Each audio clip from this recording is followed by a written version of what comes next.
1.5 million is true. Happy screams just for you. I to like share you. Happy scream just for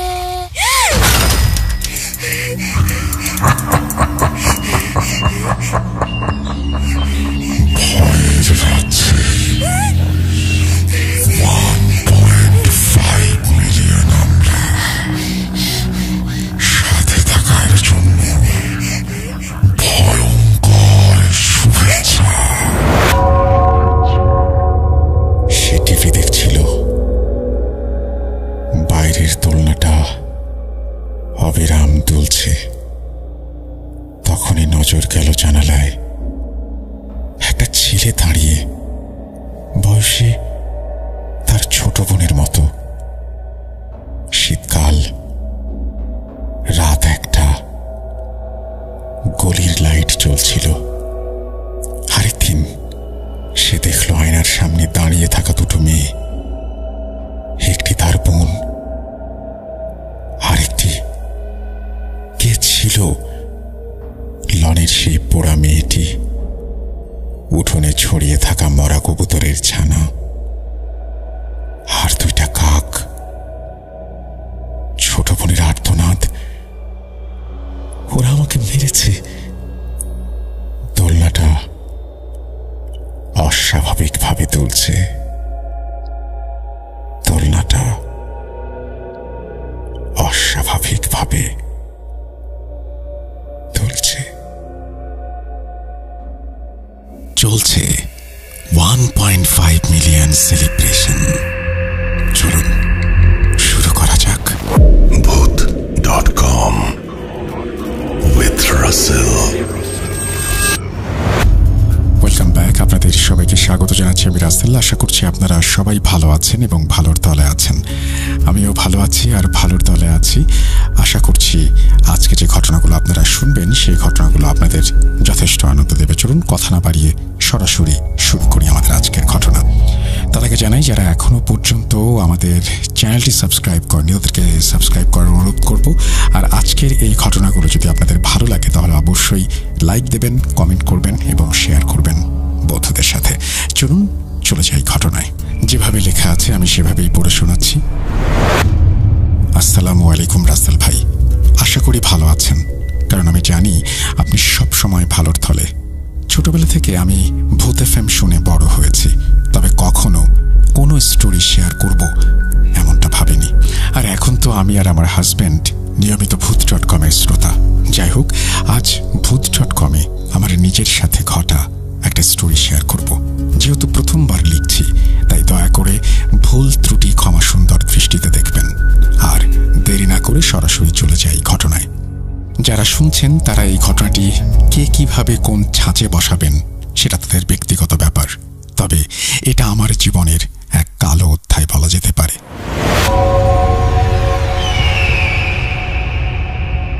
আব্বুর চাকরির সুবাদে transfer হয়ে তখন ছিলাম মাগুরায়। মাগুরায় আমার ক্লাস 3 থেকে 8 পর্যন্ত বেড়ে ওঠা।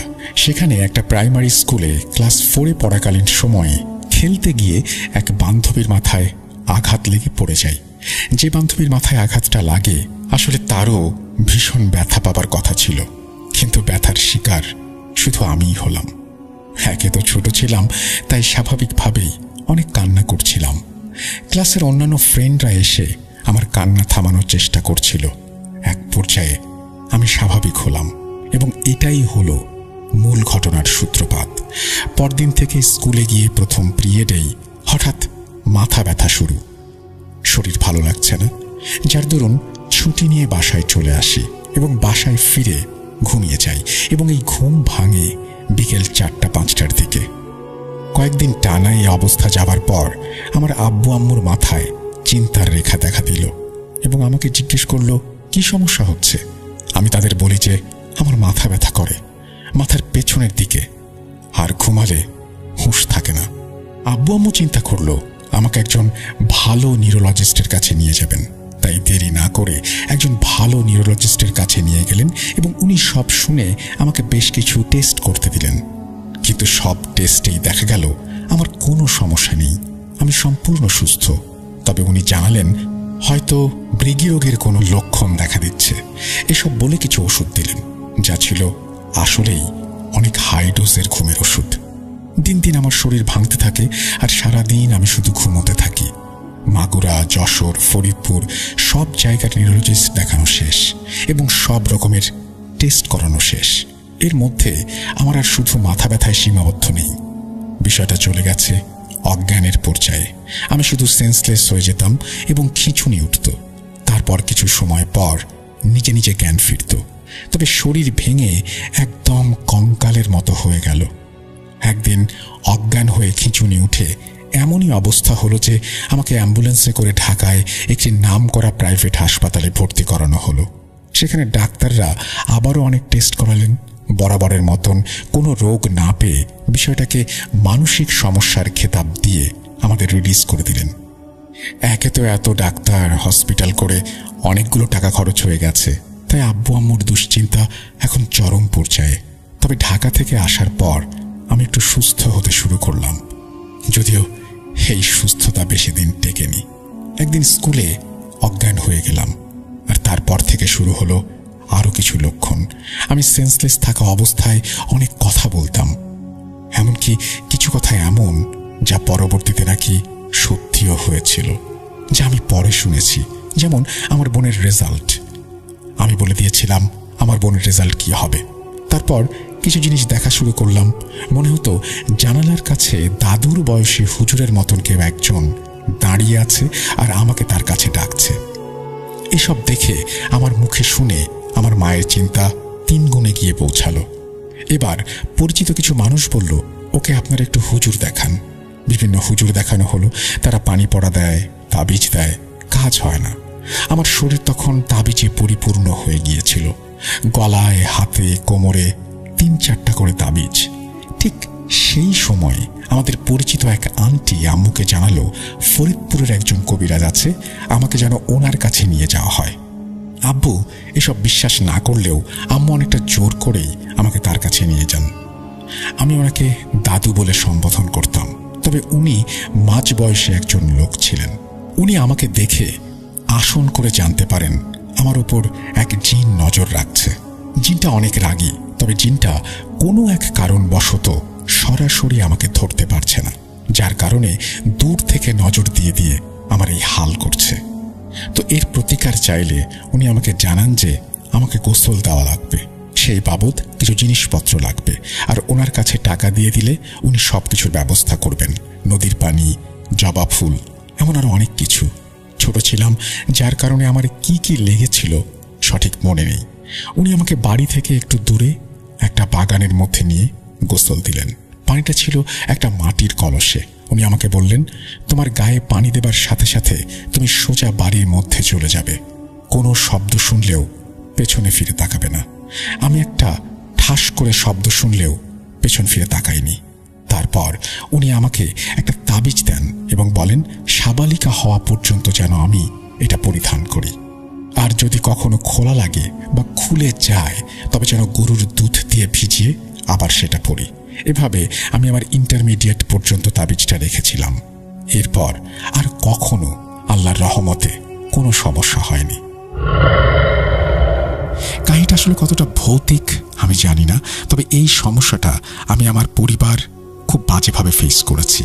আর একটা বিষয় অ্যাড করতে চাই, এখন এসে যখন ভূত.com-এর বিভিন্ন ঘটনা শুনি এবং বিভিন্ন হাদিস ঘাঁটি, তখন থেকে আসলে বুঝতে পেরেছি কালো জাদুর ভয়াবহতা কতটা এবং আল্লাহর শাস্তি, এর শাস্তি হতে পারে জাহান্নাম। আমাকে যে কবিরাজ চিকিৎসা করেছিলেন তখন জানি না কোন পদ্ধতিতে করেছিলেন। যদি উনি কালো জাদুর কোনো পদ্ধতি অবলম্বন করে থাকেন যেটা শরিয়া অনুযায়ী নিষিদ্ধ, সেক্ষেত্রে আল্লাহ যেন আমায় ক্ষমা করেন। তখন আমি অনেক ছোট ছিলাম আর আমার গার্ডিয়ান অনেকটা নিরুপায় হয়েই আমাকে চিকিৎসা করিয়েছিলেন। এই ছিল ঘটনা। সবাই ভালো থাকবেন। আমি চাই না আমার নাম এবং ঠিকানা প্রকাশ করতে, সুতরাং আমি নাম এবং ঠিকানা প্রকাশ করছি না। আশা করছি এই ঘটনাটি আপনাদের ভালো লেগেছে। যদি ভালো লাগে অবশ্যই আমাদের জানাবেন। আমরা চলে যাব আমাদের পরবর্তী ঘটনায়।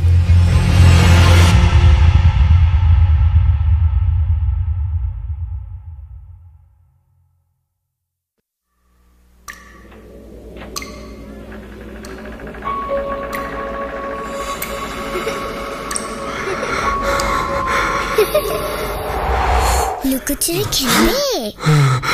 লুকোচুরি? তুমি লুকাও, আমি ঠিকই তোমাকে খুঁজে পাবো।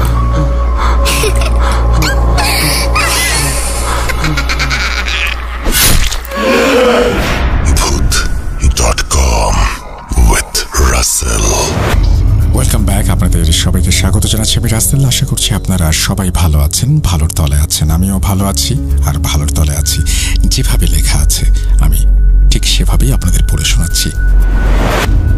আসসালামু আলাইকুম রাসেল ভাই ও প্রিয় শ্রোতা বন্ধুরা, আশা করি সকলেই ভালো আছেন এবং সুস্থ আছেন।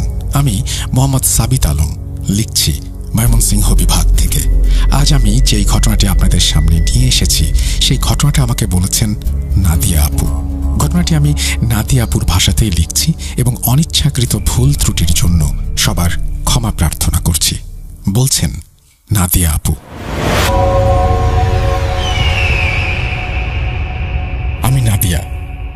আজ আমি যে ঘটনাটি শেয়ার করব সেই ঘটনাটা আমাদের নিজের পরিবারের মাঝেই ঘটেছিল। তখন আমি ম্যাট্রিকের স্টুডেন্ট। আমরা শুরু থেকে ভাড়া বাড়িতে থাকতাম। আর্থিকভাবে খুব শক্তিশালী ছিলাম না বলে নিজের একটা বাড়ি কেনার সুযোগ হয়নি। সে কারণেই এক ভাড়া বাসা থেকে আর এক ভাড়া বাসায় যেতে যেতে অনেক ঝামেলা, অনেক দুঃখ, অনেক অস্বস্তি সইতে হয়েছে। আজ আমি যে ঘটনাটি বলছি তার মূল উদ্দেশ্য হল জীবনযাত্রার এমন একটা দিক দেখানো যে দিককে আমরা অনেকে এড়িয়ে যাই। অনেকে ভাবেন কালো জাদু যদি থাকে তা হয়তো আত্মীয় স্বজনই করে বা কোনো শত্রু করে, কিন্তু আমি আজ এমন এক অভিজ্ঞতার কথা বলবো যেটা শুনে অনেকেই হয়তো নিজের জীবনের সঙ্গে মিল খুঁজে পাবেন, আর কেউ কেউ হয়তো প্রথমবার এরকম শুনবেন। তখন আমরা একটা বাসা ছাড়তে বাধ্য হয়েছিলাম। কেন সেটা এই ঘটনার সাথে রিলেভেন্ট নয় তাই বলছি না। নতুন বাসার খোঁজ চলছিল। একদিন আব্বু এসে সুখবর দিলেন, একটা বাড়ি পাওয়া গেছে। খুব বেশি আশা নিয়ে নয়, বরং প্রয়োজনের তাগিদে আমরা গিয়ে বাসাটা দেখলাম।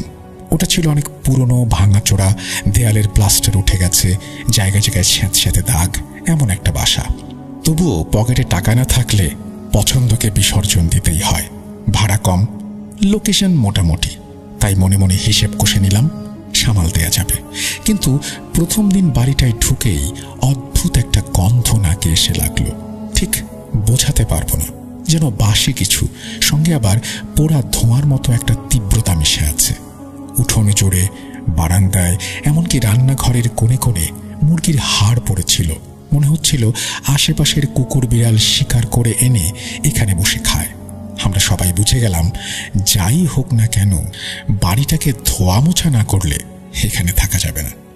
বাড়ির মালিক বলেছিলেন আগের ভাড়াটেরা 1 বছর আগে চলে গেছে, আর সেই থেকে বাড়িটা একদম ফাঁকা পড়ে আছে। টাকা পয়সার টানাটানিতে দরদাম বুঝে চাইতে চাইতেই আমরা ওটা নিয়ে নিলাম। তারপর শুরু হলো পরিষ্কার করার যুদ্ধ। বাইরে থেকে একজন কাজের লোক আনা হয়েছিল, কিন্তু আমরা নিজেরাও কোমর বেঁধে লেগে গেলাম।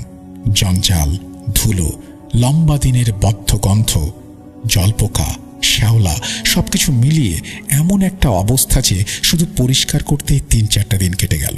পরিষ্কার শেষ করে যখন আসবাবপত্র সরানো শুরু হলো তাতেও আরো 3-4 দিন গেল। তাহলে এবার বুঝে নিন শরীর আর মন কিভাবে ভেঙে পড়েছিল আমাদের। ঠিক ওই সময় আমার বোর্ডের পরীক্ষা ছিল। একদিন পরীক্ষা, পরের দিন ঘর গোছানো, পরের দিন আবার এক্সাম। এভাবে 7-8 দিনের ভেতর আমাদের সবার অবস্থা কাহিল হয়ে গেল। অবশেষে আল্লাহ আল্লাহ করে আমরা শিফট করলাম। কিন্তু গিয়ে দেখি যে যাই করি কারোরই মনে এই বাড়িটার জন্য একটুও টান নেই, যেন বাড়িটা নিজে থেকেই মানুষকে দূরে ঠেলে দেয়। ভাই বেশি সময় বাইরে কাটাতে শুরু করলো। বলতো, জানি না বাড়িতে আসার সময় মনটাই কেমন করে, আসতে ইচ্ছে করে না। আব্বু অফিস থেকে ইচ্ছে করেই দেরি করে ফিরতেন। আম্মি নানা অজুহাতে প্রতিবেশীদের ওদিকে চলে যেতেন। বাসায় তখন পড়ালেখার নামে আমি আর আমার ছোট বোন বেশি থাকতাম। আমার নিজেরও বাড়িতে থাকতে মন চাইতো না, কিন্তু যাওয়ার কোনো জায়গা ছিল না। আর পরীক্ষার চাপ ছিল বলে বাইরে ঘুরে বেড়ানোর সম্ভাবনাও ছিল না। রাতের বেলা গোসলখানায় গেলে যেটা অনুভব করতাম সেটা ভাষায় ঠিক বোঝানো যাবে না। জানি যে আমি একা আছি, তবু মনে হতো কেউ যেন পেছনে দাঁড়িয়ে আছে। পানির কলের শব্দ থেমে গেলে যে নীরবতা তৈরি হয়, তার ভেতরও একটা ভারী উপস্থিতি টের পেতাম। মনে হতো চোখ রেখে কেউ তাকিয়ে আছে। গোসলটা ঝটপট শেষ করে দম না নিয়েই ছুটে বেরিয়ে আসতে ইচ্ছে করত। আর এটা শুধু আমার একারই না, আম্মি, ভাই, এমনকি ছোট বোনও এসব অস্বস্তির কথা বলতো। আমরা বুঝতে পারছিলাম না এটা কি আসলে জিন ঘটিত কোনো ব্যাপার, নাকি নতুন জায়গায় উঠলে যেমন একটু সময় লাগে তেমনই একটা ব্যাপার।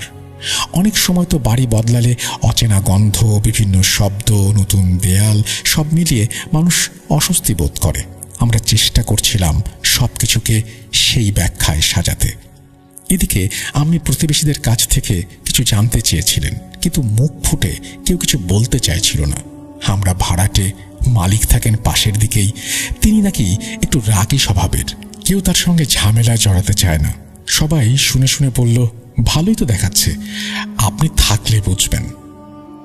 আমরা বাধ্য হলাম চুপ করে সেই বাড়িতে থাকতে। ভাড়াও বাজার দরের চেয়ে কম, সেই হিসেবেই থাকা আর ছাড়ার কোনো উপায়ও দেখছিলাম না।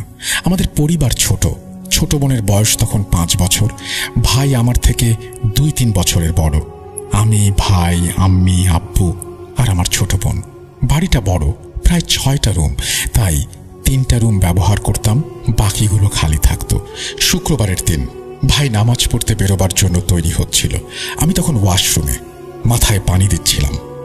ছোট বোন ঘরে খেলছিল। হঠাৎ বাইরে তীব্র চিৎকার, সঙ্গে ছোট বোনের কান্না। আমি হাতের কাজ গুটিয়ে তাড়াতাড়ি বের হয়ে এলাম। দেখি ভাই উত্তেজিত, মুখ হাঁ হয়ে গেছে, বারবার একই কথা বলছে। ছোট বোন ভয়ে কুঁকড়ে গেছে। আম্মিও ছুটে এসেছে। ভাই বোঝাতে চাইছে, কিন্তু তার গলাটা কাঁপছে। আম্মির মুখেও ভয় স্পষ্ট। আমি বললাম, কি হয়েছে? এমন চিৎকার করছো কেন? বাচ্চাটাকে ভয় পাইয়ে দিয়েছ? ভাই কসম খেয়ে বলল, আমি উঁচু করে নামাজে যাচ্ছিলাম, তোমার ঘরের সামনে দিয়ে যেতে গিয়ে দেখি ছোট ওই আয়নার সামনে দাঁড়িয়ে। প্রথমে খেয়াল করিনি, পরে মনে হলো আয়নায় তার ছায়া পড়ছে না। আমি ফিরে এসে দেখি ছায়া আছে। ভাবলাম চোখের ভুল, আবার ফিরতে যাচ্ছি, দেখি আয়নায় 2টো মেয়ে। ভাই এক মুহূর্তের জন্য থেমে গেল। আমাদের ছোট তো একটাই, তাহলে আর একজনকে দেখতে ছোটটার মতো, কিন্তু চেহারা অন্যরকম। আমি কিছুক্ষণ চুপ, মনের ভেতরে কেমন হিম হিম ঠান্ডা। তবু বললাম, এ ধরনের কথা ছোটটার সামনে বলো না। আমি কঠোর গলায় বললেন, আবার যেন এমন কথা না শোনা যায়, বেচারা কত ভয় পেয়েছে দেখো।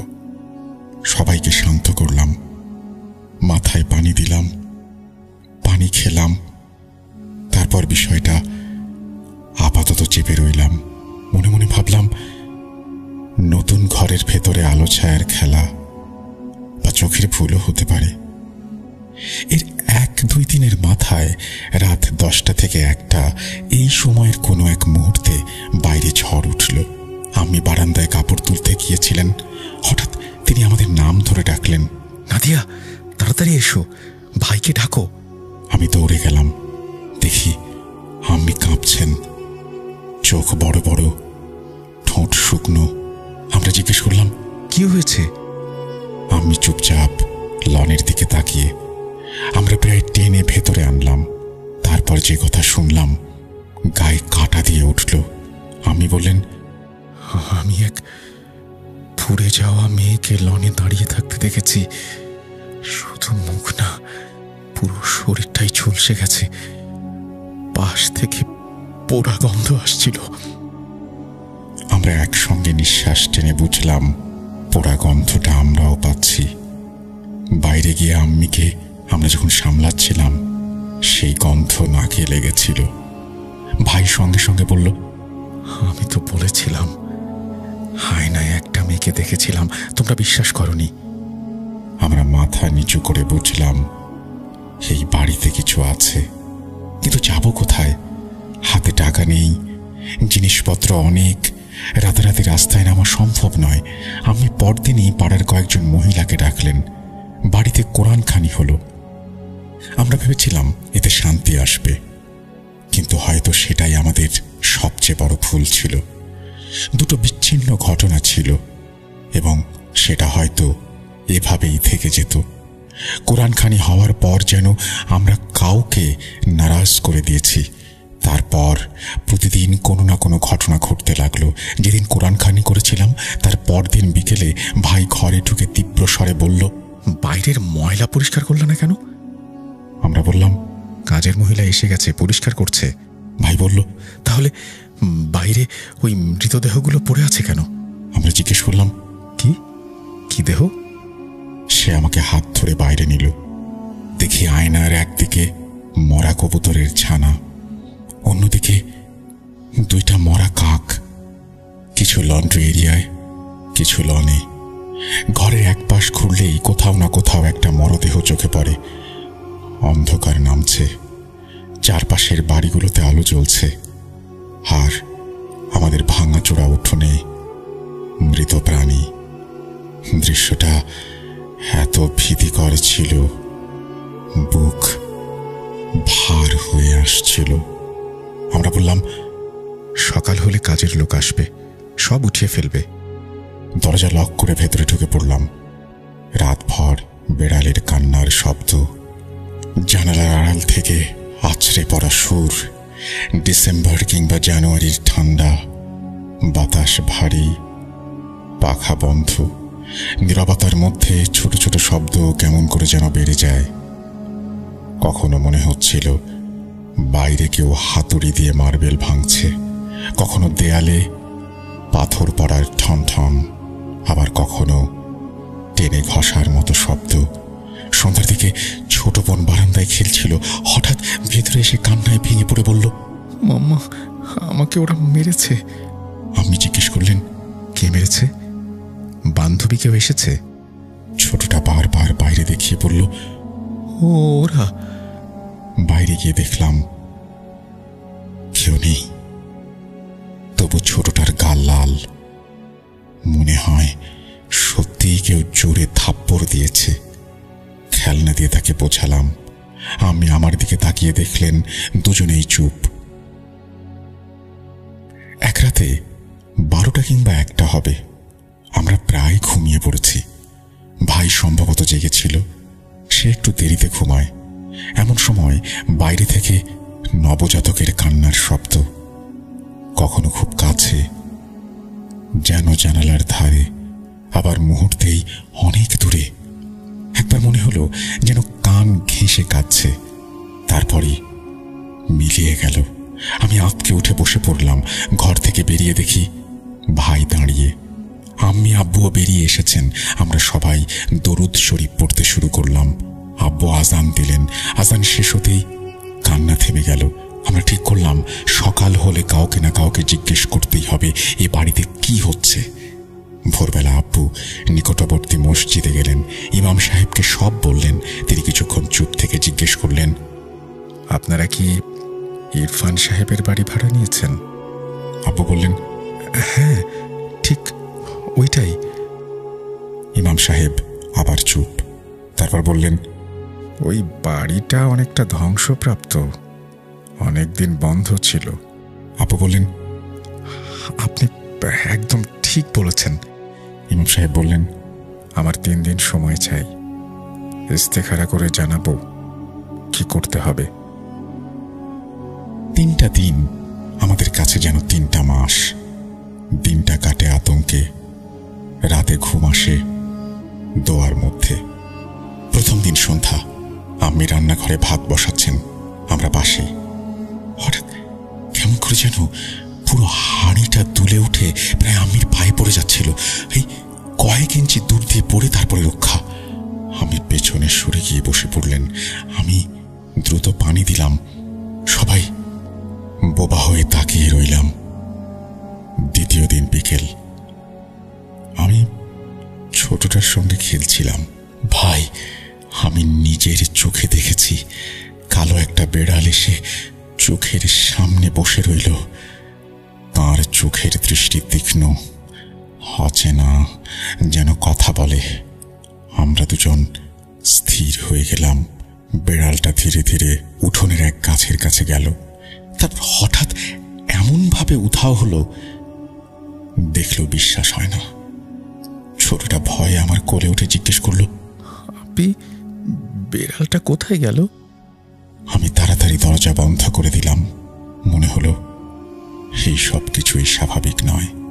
ইমাম সাহেবের ইস্তেখারার খবর আসতে তখনও বাকি 2 দিন। দ্বিতীয় দিন রাতেই আর এক বিপত্তি। আব্বু বাথরুমে পড়ে গিয়েছিলেন। পরে আব্বু নিজেই বললেন, মনে হলো কেউ আমাকে ঠেলে দিয়েছিল। আল্লাহর রহমতে বড় কিছু হয়নি। কিন্তু আব্বু ভয় পেয়ে গেলেন। সন্তানদের চিন্তা, স্ত্রীর চিন্তা, নিজেরও চিন্তা। ছোটটা তখনও খুব ছোট, 5-6 বছরের বেশি না। আম্মি সিদ্ধান্ত নিলেন ছোটটা তাঁর কাছেই ঘুমাবে। আমি সেদিন থেকে আম্মির ঘরেই থাকি, কেবল ভাই নিজের ঘরে। কিন্তু বেশি দিন টিকল না। সেই রাতেই ওর সঙ্গেও এমন কিছু ঘটল, শেষ পর্যন্ত আম্মি আব্বুর রুমে এসে সে উঠতে বাধ্য হলো। ভাইয়ের ভাষায় সে টিভি দেখছিল, আর দেখতে দেখতে তার নজর গেল জানালায়। বাইরে একটা ছেলে দাঁড়িয়ে, বয়সে আমাদের ছোট বোনের মতো হবে, 2 হাত জানালায় রেখে ভেতরের দিকে তাকিয়ে। শীতকাল, রাত 1টা, গলির লাইট জ্বলছিল বলে ছেলেটাকে স্পষ্ট দেখা যাচ্ছিল। ভাই কুঁকড়ে গেল। আর তার মনে হলো আমি কি জেগে আছি না স্বপ্ন দেখছি। তারপর হঠাৎ ভয় এমনভাবে চেপে ধরল যে চিৎকার করে ঘর ছেড়ে বেরিয়ে এলো। আর সেদিন থেকে ভাই তার নিজের ঘরে ঢোকেনি। তৃতীয় দিন ছিল জুম্মাবার। আব্বু বললেন, ঈশার নামাজ পড়ে ইমাম সাহেবের কাছে যাব, দেখি কি বলেন, শুনবো। সেদিন রাতে ঠিক নামাজে আব্বু থাকা অবস্থায় আমাদের উঠোনের ঝুলনা হঠাৎ এমনভাবে দুলতে শুরু করলো, মনে হলো কেউ অদৃশ্য হাতে টানছে। বিশ্বাস করুন, তখন যদি ক্যামেরাযুক্ত মোবাইল থাকতো আমি ভিডিও করতাম। দোলনা যে উচ্চতায় উঠেছিল, সেই গতিটা যে ছিল কতটা বেশি, ভাষায় বোঝানো মুশকিল। আমরা সবাই স্তব্ধ হয়ে তাকিয়ে। আম্মি হিতাহিত জ্ঞান হারানোর আগে দরজা বন্ধ করিয়ে আমাদের একটা ঘরে ঢোকালেন। আমরা সবাই মিলে দোয়া পড়লাম, আয়াত পড়লাম, আব্বুর ফেরার অপেক্ষায় রইলাম। একটু পর দরজায় ঘন্টা বাজল। বাইরে যেতে ভয় হচ্ছিল খুব, কিন্তু যেতে তো হবেই। আমরা সবাই গিয়ে দরজা খুললাম। আল্লাহ রহমতে ততক্ষণে দোল থেমে গেছে। ভাই আব্বুকে নিয়ে ঢুকলো। আব্বু বসেই বললেন, আমি ইমাম সাহেবের সঙ্গে কথা বলেছি। তিনি যা বলেছেন শুনে আমি নিজেও আঁতকে উঠেছি। আব্বু জানালেন, আগের ভাড়াটেদের ওপর কেউ শত্রুতা করে জাদু করেছিল। সেই জাদুর উপকরণ এই বাড়িতে কোথাও রেখে গেছে। এই সব জিনিসের কিছু নাকি এই ঘরেই লুকিয়ে আছে। আগের ভাড়াটেরা তাই হয়তো রাতারাতি পালিয়েছে। আর যেহেতু জাদুর সূত্র এই বাড়ির ভেতরেই, তাই নতুন যে পরিবার এখানে আসবে তার উপর সেই প্রভাব পড়বে। ইমাম সাহেব সাবধান করে বলেছেন, তোমরা যদি দ্রুত বের না হও তবে এর প্রভাব ত্বরান্বিত হবে। এমনও হতে পারে কারো প্রাণনাশের আশঙ্কা আছে। আমরা একে অপরের মুখের দিকে তাকালাম। ভয়, বিস্ময়, ক্লান্তি সব মিলিয়ে বোকার মতো বসে রইলাম। তারপর যেন একসঙ্গে সিদ্ধান্ত হলো, অপেক্ষা নয়, দেরি নয়। সকাল হতেই আমরা খালার বাড়ির দিকে রওনা দিলাম। যে যা পারি গুছিয়ে, বাকিটা পরে আনবো ভেবে ভোরের আলো ফুটতেই বের হয়ে গেলাম। খালার বাড়িতে উঠলাম। মনটা একটু শান্ত হলো। যতদিন না অন্য কোনো বাসা মেলে আমরা এখানেই থাকবো। পরে আরেকটা ভাড়া বাসা পেয়ে আমরা শিফট করলাম। সেই থেকে ওই বাড়ির দিকে আর ফিরেও তাকাইনি। এই পুরো অভিজ্ঞতা থেকে আমরা একটাই শিক্ষা পেতে পারি, জরুরি না যে জাদু শুধু আপনার ওপরই করা হয়েছে। আপনি যে বাড়িতে উঠেছেন, আগের সাথে যাদের শত্রুতা ছিল, যাদের জীবনকে বিপথে নিতে চেয়েছিল কেউ, তাদের লক্ষ্য করে করা জাদুর প্রভাবও ওই জায়গাটিকে আক্রান্ত করতে পারে। এরপর যে পরিবার আসে তারাও তার প্রভাবমুক্ত নয়। আমরা অনেক সময় নতুন বাসা নেওয়ার সময় ভাড়াটা, লোকেশনটা, দেয়ালের রং ঠিক আছে কিনা এসব দেখি, কিন্তু বাসাটার ইতিহাস, আগের ভাড়াটেরা কেন চলে গেল, তারা কতদিন ছিল, কোনো অস্বাভাবিক ঘটনার রেকর্ড আছে কিনা, এগুলো জানতে চাই না। আমার মনে হয় ব্যবহৃত কোনো বাড়ি নেয়ার আগে সুযোগ থাকলে অন্তত প্রতিবেশীদের কাছ থেকে একটু খোঁজ খবর নেওয়া ভালো। কেউ যদি সরাসরি কিছু বলতে নাও চায় তাহলেও ইঙ্গিতে অনেক কিছু বোঝা যায়। ঘরে ওঠার আগে আয়াতুল কুরসি, সূরা বাকারার প্রথম দিক, শেষ 2 আয়াত, সূরা ফালাক, সূরা নাস এসব পড়ে দোয়া করা যায়। আমরা কোরআন খানি করেছিলাম, ইচ্ছে ভালো ছিল, কিন্তু সময়টা ঠিক ছিল কিনা পরে বুঝেছি। এইসব বিষয়ে আগে বোঝাপড়া জরুরি। যাই হোক, আল্লাহর রহমতে আমরা বড় কোনো ক্ষতির আগেই বেরিয়ে এসেছিলাম। আজ যখন এই ঘটনাগুলো লিখছি, এখনো মনে পড়লে শরীর কাঁপে। গোসলখানার সেই অনুভূতি, আয়নার সামনে 2 মেয়ে, লনে দাঁড়িয়ে থাকা পোড়া মেয়ে, হাড় পোড়া গন্ধ, উঠোনে ছড়িয়ে থাকা মরা কবুতরের ছানা আর 2টা কাক, রাতের অন্ধকারে বেড়ালের তীব্র কান্না, দেয়ালে পাথর পড়ার আওয়াজ, টেনে ঘষার মতো অনবরত শব্দ, ছোট বোনের ওরা মেরেছে বলা, শিশুর কান্না আর আজানের সঙ্গে সঙ্গে থেমে যাওয়া, জানালায় 2 হাত রেখে দাঁড়িয়ে থাকা সেই ছেলেটা, আর ঝুলনার উন্মত্ত দুলনি। সবাই আজও মনে হয় জীবিত। আমরা কেউ নতুন কোনো ঘটনা ঘটাইনি। আমি ঘটনাটা শেয়ার করলাম এই আশায় যে আপনারা যদি কোনো ব্যবহৃত বাড়ি ভাড়া নেন তাহলে আগে একটু খোঁজ খবর নেবেন। শেষে একটা কথা, আমি নাদিয়া, আমি কোনো আলেম নই, কোনো ঝাড়ফুঁকও জানি না। আমি কেবল একজন সাধারণ মেয়ে যে এই ঘটনা ঘটার সময় ম্যাট্রিকের ছাত্রী ছিলাম। এই বলে তিনি তার ঘটনা শেষ করেছেন। আশা করছি এই ঘটনাটি আপনাদের ভালো লেগেছে। যদি ভালো লাগে অবশ্যই আমাদের জানাবেন। আমরা চলে যাব আমাদের পরবর্তী ঘটনায়।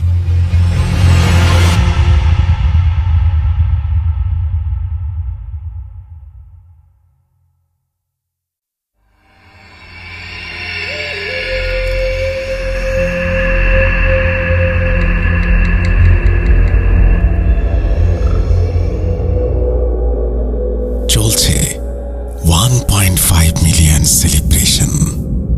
চলুন শুরু করা যাক। কেন তুমি আসো?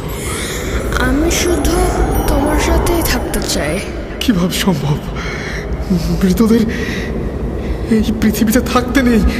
তুমি তুমি চলে যাও, চলে যাও, প্লিজ চলে যাও।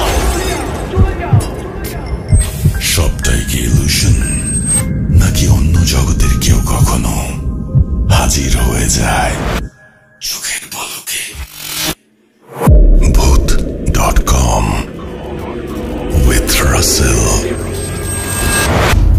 Welcome back. আপনাদের সবাইকে স্বাগত জানাচ্ছি আমি রাসেল। আশা করছি আপনারা সবাই ভালো আছেন এবং ভালোর দলে আছেন। আমিও ভালো আছি আর ভালোর দলে আছি। কোনো কথা না বাড়িয়ে আমরা চলে যাব আমাদের পরবর্তী ঘটনায়। চলুন শুরু করা যাক। আমার নাম নিলয়। আমার বাসা কুষ্টিয়া জেলার ভেড়ামারা থানায়। এরপরে তিনি তার মোবাইল নাম্বার শেয়ার করেছেন, যেটি গোপন রাখার অনুরোধ। নমস্কার রাসেল ভাই, আশা করি অনেক ভালো আছেন। আমি 2013 সাল থেকে ভূত এফএম শুনতাম, তবে রেগুলার লাইভ শোনা হতো না। এখন প্রতিদিন শোনা হয়। আমি আজকে আমার সাথে ঘটে যাওয়া কিছু ঘটনা শেয়ার করব। লেখার মধ্যে অনেক ভুল থাকবে, সেই জন্য আমি আগেই ক্ষমা প্রার্থী, কারণ এটা আমার লেখা প্রথম ঘটনা। আমি কোনো কথা না বাড়িয়ে ঘটনায় চলে যাচ্ছি।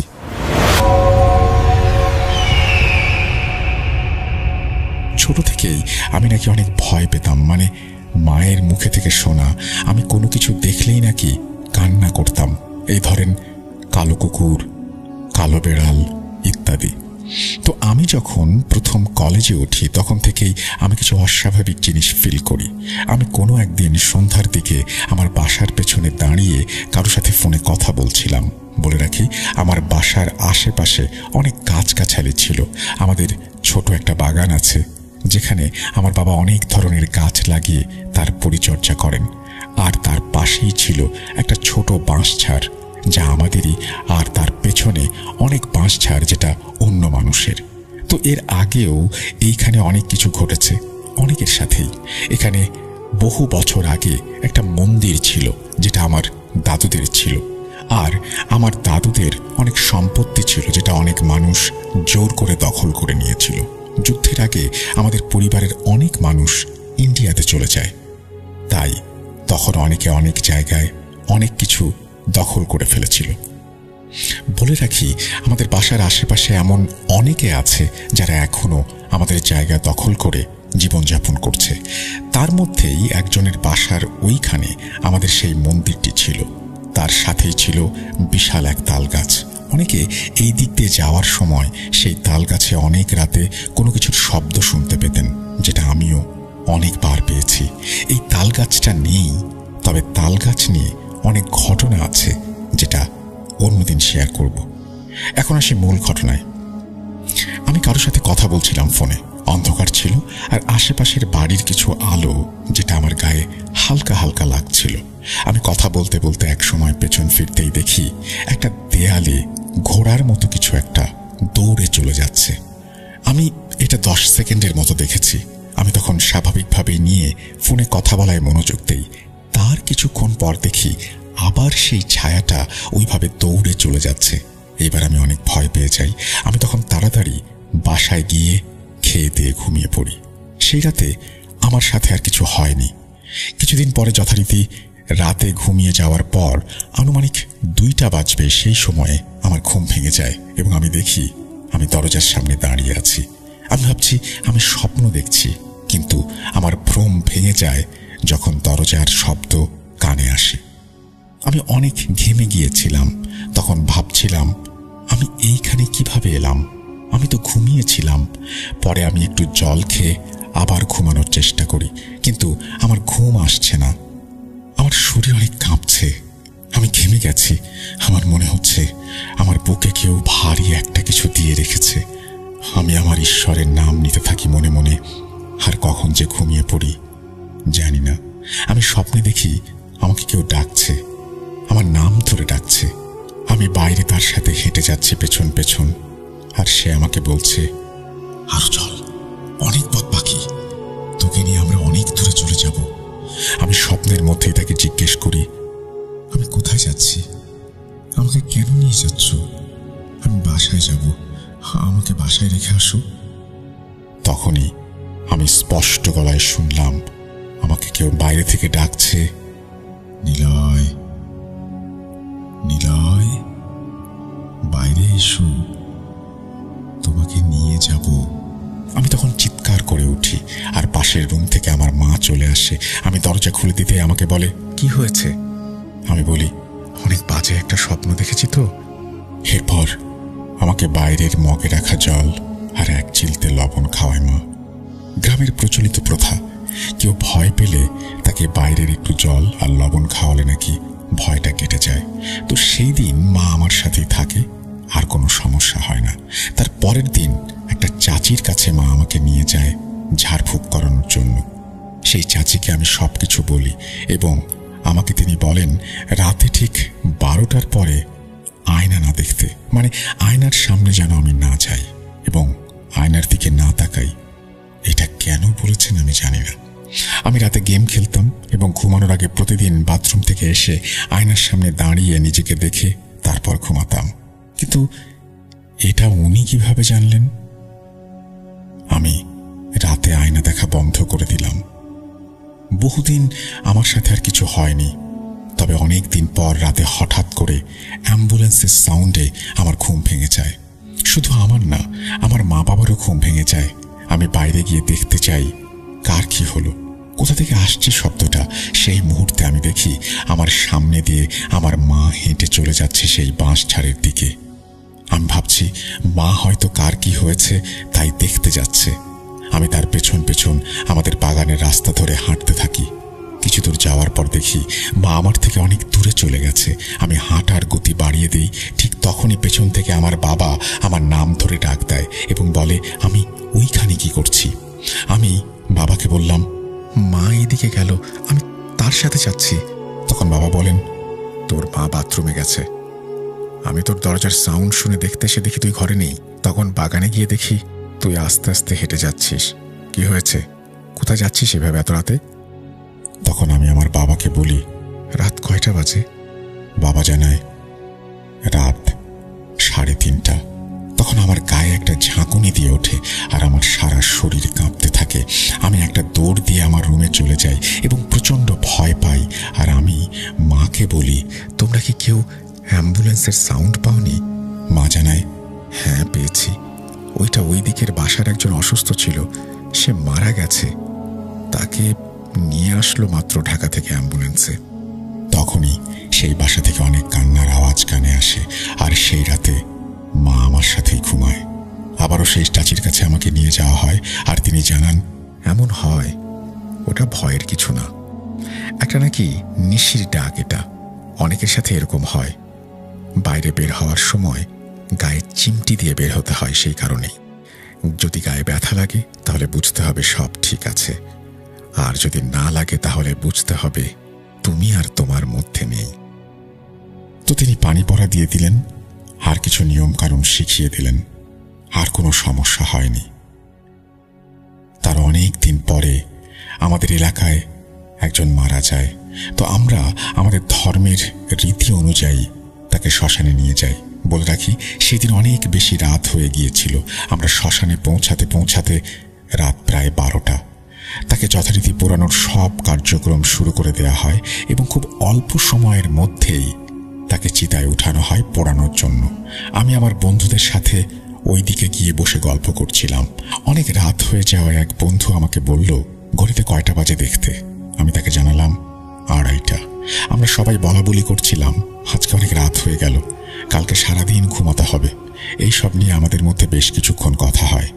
তার একটু পরেই আমি ফেসবুকে স্ক্রলিং করছিলাম।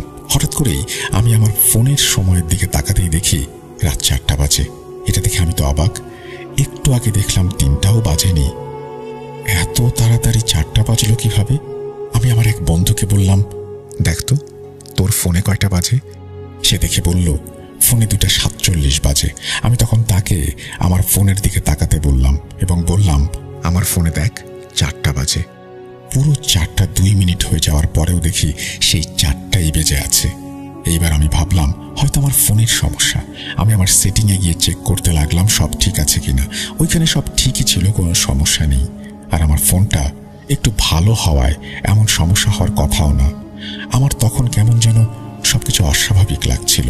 মনে হচ্ছে আমার ঘাড়ে কেউ চাপ দিচ্ছে, কেউ মনে হচ্ছে আমার বুকে চাপ দিচ্ছে। আমি ঘামতে শুরু করি, আমার মাথা ঘুরতে শুরু করে, আমার ফোনটা হাত থেকে পড়ে যায়। আমি কেমন যেন করছি এই ভেবে 3-4 মিনিট হয়ে যাওয়ার পরে কিভাবে যেন আমি স্বাভাবিক হয়ে যাই আর ফোনটা তাড়াতাড়ি করে অফ করে ফেলি। ফোনটা অফ করে আবার যখন অন করলাম দেখি 4টাই বেজে আছে। আমি আবারও ফোনটা অফ করি। এভাবে 2-3 বার অফ অন করার পরে ঘড়ির সময়টা ঠিক হয়ে যায়। আমি আমার বন্ধুদের বললাম, আমি বাসায় যাব, তোরা কেউ আমার সাথে যাবি? এইখানে একটা কথা বলে রাখি, আমাদের বাসা থেকে শ্মশান প্রায় 2-2.5 কিলোমিটার হবে। বন্ধুদের মধ্যে একজন বলল, পাগল হয়েছিস? এখন মধ্যরাত, রাস্তায় হেঁটে 2-3 জন যাওয়াটা ঠিক হবে না। শ্মশানের কাজ শেষ হোক, সবাই একসাথে যাব। তখনই এক বন্ধু বলে উঠল, শ্মশানের কাজ প্রায় শেষের দিকে, সবাই প্রস্তুত থাক, বাড়ি যাব। তার কিছুক্ষণ পরেই সবাই সব কাজ শেষ করে বাড়ির উদ্দেশ্যে রওনা দেয়। আমিও তাদের সাথে হাঁটতে থাকি। আমি আমার কাকাদের সাথে আর 4-5 জন একসাথে একটু আগে হাঁটতে থাকি। আমার বন্ধুরা আমাদের থেকে অনেক পেছনে পড়ে যায়। কিছু দূর যাওয়ার পর আমি দেখতে পাই কেউ একজন কাঁধে স্কুল ব্যাগ নিয়ে হেঁটে যাচ্ছে। আমি এটা মনের ভুল ভেবে চোখ মুছে আবার তাকাই, কিন্তু এইবার স্পষ্ট দেখতে পাই কেউ একজন আমাদের থেকে একটু সামনে হেঁটে যাচ্ছে। এটা আমি আগে দেখতে পাওয়ায় আমার সাথে যারা ছিল তাদেরকে বলি, কাকা দেখেন, কি যেন হেঁটে যাচ্ছে, আমাদের সামনে দিয়ে যাচ্ছে, দেখেন। এইবার তারা সবাই লক্ষ্য করে, হ্যাঁ সত্যিই তো কেউ একজন হেঁটে যাচ্ছে। আমরা তো সবার প্রথমে, তাহলে আগে কে হেঁটে যাবে? সবাই ভাবলো হয়তো চোর চুরি করে পালাচ্ছে। আমরা সবাই বললাম তাকে ধরবো, তাই আমরা সবাই হাঁটার গতি বাড়িয়ে দিলাম, কিন্তু আমরা তাকে ধরতে পারছি না। রাস্তার পাশে ল্যাম্প পোস্ট থাকায় দেখলাম সে ল্যাম্প পোস্টের পাশ দিয়ে আস্তে আস্তে যাচ্ছে, যেমন একটা বৃদ্ধ মানুষ লাঠি ভর করে হাঁটে। কিন্তু আমরা যখন তাকে ধরতে যাচ্ছি সে আমাদের থেকে অনেক দূরে সরে যাচ্ছে। এতটা জোরে হেঁটে যাওয়া মানুষের পক্ষে সম্ভব না, দৌড়ে গেলেও অত জোরে যাওয়া সম্ভব না। আমরা সবাই অনেক ভয় পেয়ে যাই এবং আমরা আমাদের ঈশ্বরের নাম জপতে থাকি। সবাই কেমন যেন অন্যরকম করছে, কথা বলতে গেলেই কেমন জানি বেঁধে যাচ্ছে মুখে। আমরা সবাই এবার হাঁটার গতি অনেক বাড়িয়ে দেই, আস্তে আস্তে দৌড় দেওয়ার মতো করে হাঁটতে থাকি। তারপর কিছু দূর যাওয়ার পরে দেখি 3 রাস্তার মোড়, আর ওই মোড়ের ডান সাইডের রাস্তা দিয়ে সেই মানুষরূপী ছায়াটা নেমে যায় এবং অন্ধকারের সাথে মিলিয়ে যায়। এবার আমরা এইটা দেখে সবাই একটা দৌড় দেই এবং এক দৌড়ে আমরা সবাই বাসায় চলে আসি। এবং আমি বাসায় এসে আমার মা বাবাকে সবকিছু খুলে বলি। মা বলে, শোনো, এত রাতে শ্মশানে যাওয়া লাগবে না। এরপর থেকে কেউ মারা গেলে যদি রাতে পোড়ানো হয় তাহলে যাওয়ার দরকার নেই। সৌভাগ্যবশত আমার কিছুই হয়নি, আমি একদম স্বাভাবিক ছিলাম, কিন্তু মনের মধ্যে সেই ভয়টা আজও রয়ে গেছে। তিনি এখানেই তার ঘটনা শেষ করেছেন। আমি আপনাকে বলবো, ফোনের ব্যাপারটা নিয়ে আমি শিওর না, হয়তো আপনি একটু ওই সময়ে আপনি আবার বলেছিলেন যে আপনি একটু অস্বস্তি বোধ করছিলেন, কিছুক্ষণ পরে আবার ঠিক হয়ে গিয়েছিল। ওইটা হয়তো ওই ফোনের প্রবলেমের কারণেই হয়েছিল। আপনি হয়তো কিছুক্ষণের জন্য একটু নার্ভাস হয়ে গিয়েছিলেন, হয়তো একটা প্যানিক অ্যাটাকের মতো কিছু একটা হয়ে থাকতে পারে আপনার সাথে। আর ফোনের এই সমস্ত প্রবলেম তো হয়, মানে আমি ঠিক জানি না, হয়তো কিছু একটা হয়েছিল, ইন্টারনেট হয়তো আনস্টেবল ছিল, সে কারণে হতে পারে কিনা আমি ঠিক জানি না, বাট কোনো একটা কারণে হয়তো কোনো একটা টেকনিক্যাল প্রবলেম হয়েছিল এবং সেটা ওই পরিবেশ, ওই শ্মশান সব কিছু মিলিয়ে আপনি হয়তো ভয় পেয়ে গিয়েছিলেন। বাকি সব কিছু যা আপনার সাথে ঘটেছে সেটা নিয়ে ভাববার যথেষ্ট কারণ রয়েছে। আমরা চলে যাচ্ছি আমাদের পরবর্তী ঘটনায়।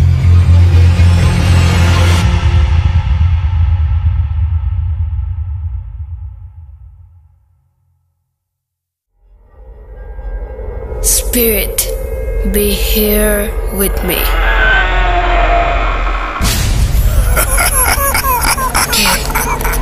কে তুমি? Bhoot.com. The fear returns with Russell.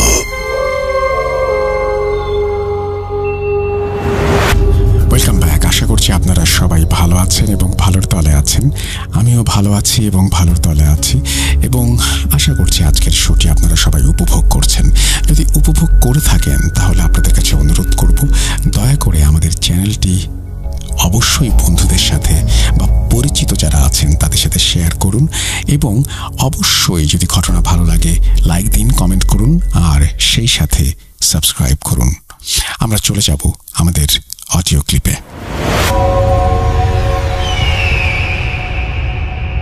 আসসালামু আলাইকুম রাসেল ভাই ও প্রিয় লিসেনার্স, আশা করছি আপনারা সবাই ভালো আছেন এবং সুস্থ আছেন। আমি মোহাম্মদ সিফাত আলম আজ আপনাদের সামনে হাজির হয়েছি দুটি ঘটনা নিয়ে। আজকের ঘটনা দুটি আমি দুজন পৃথক পৃথক মানুষের কাছ থেকেই কালেক্ট করেছি।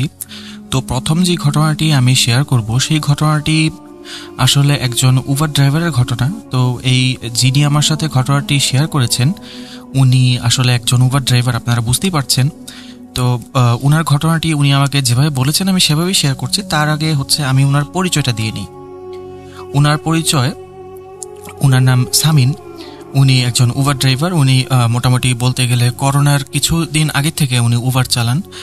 আর করোনার সময় যেহেতু অনেকের চাকরি চলে গিয়েছিল তাই উনি আসলে উবার চালানোর পেশাটাই বেছে নিয়েছিলেন, যদিও ওনার উবার চালানোর পেছনের কারণটা আসলে ভিন্ন। তো আমি সরাসরি ঘটনায় চলে যাচ্ছি, উনি আমার সাথে যেভাবে শেয়ার করেছেন। শুরুতেই উনি সবাইকে সালাম দিয়ে নিয়েছেন এবং আমি এখন ওনার ভাষাতেই ঘটনাটি শেয়ার করছি। আসসালামু আলাইকুম, আমার নাম সামিন, আমি একজন উবার ড্রাইভার। আমার ঘটনা শুরুর আগে আমি আমার পরিবারের কিছু বর্ণনা আপনাদের সামনে দিতে চাচ্ছি। আমার পরিবারে আমার বাবা, আমার মা, আমার 2 বড় বোন এবং আমি। আমার বাবা একটা সময় উবার চালাতেন।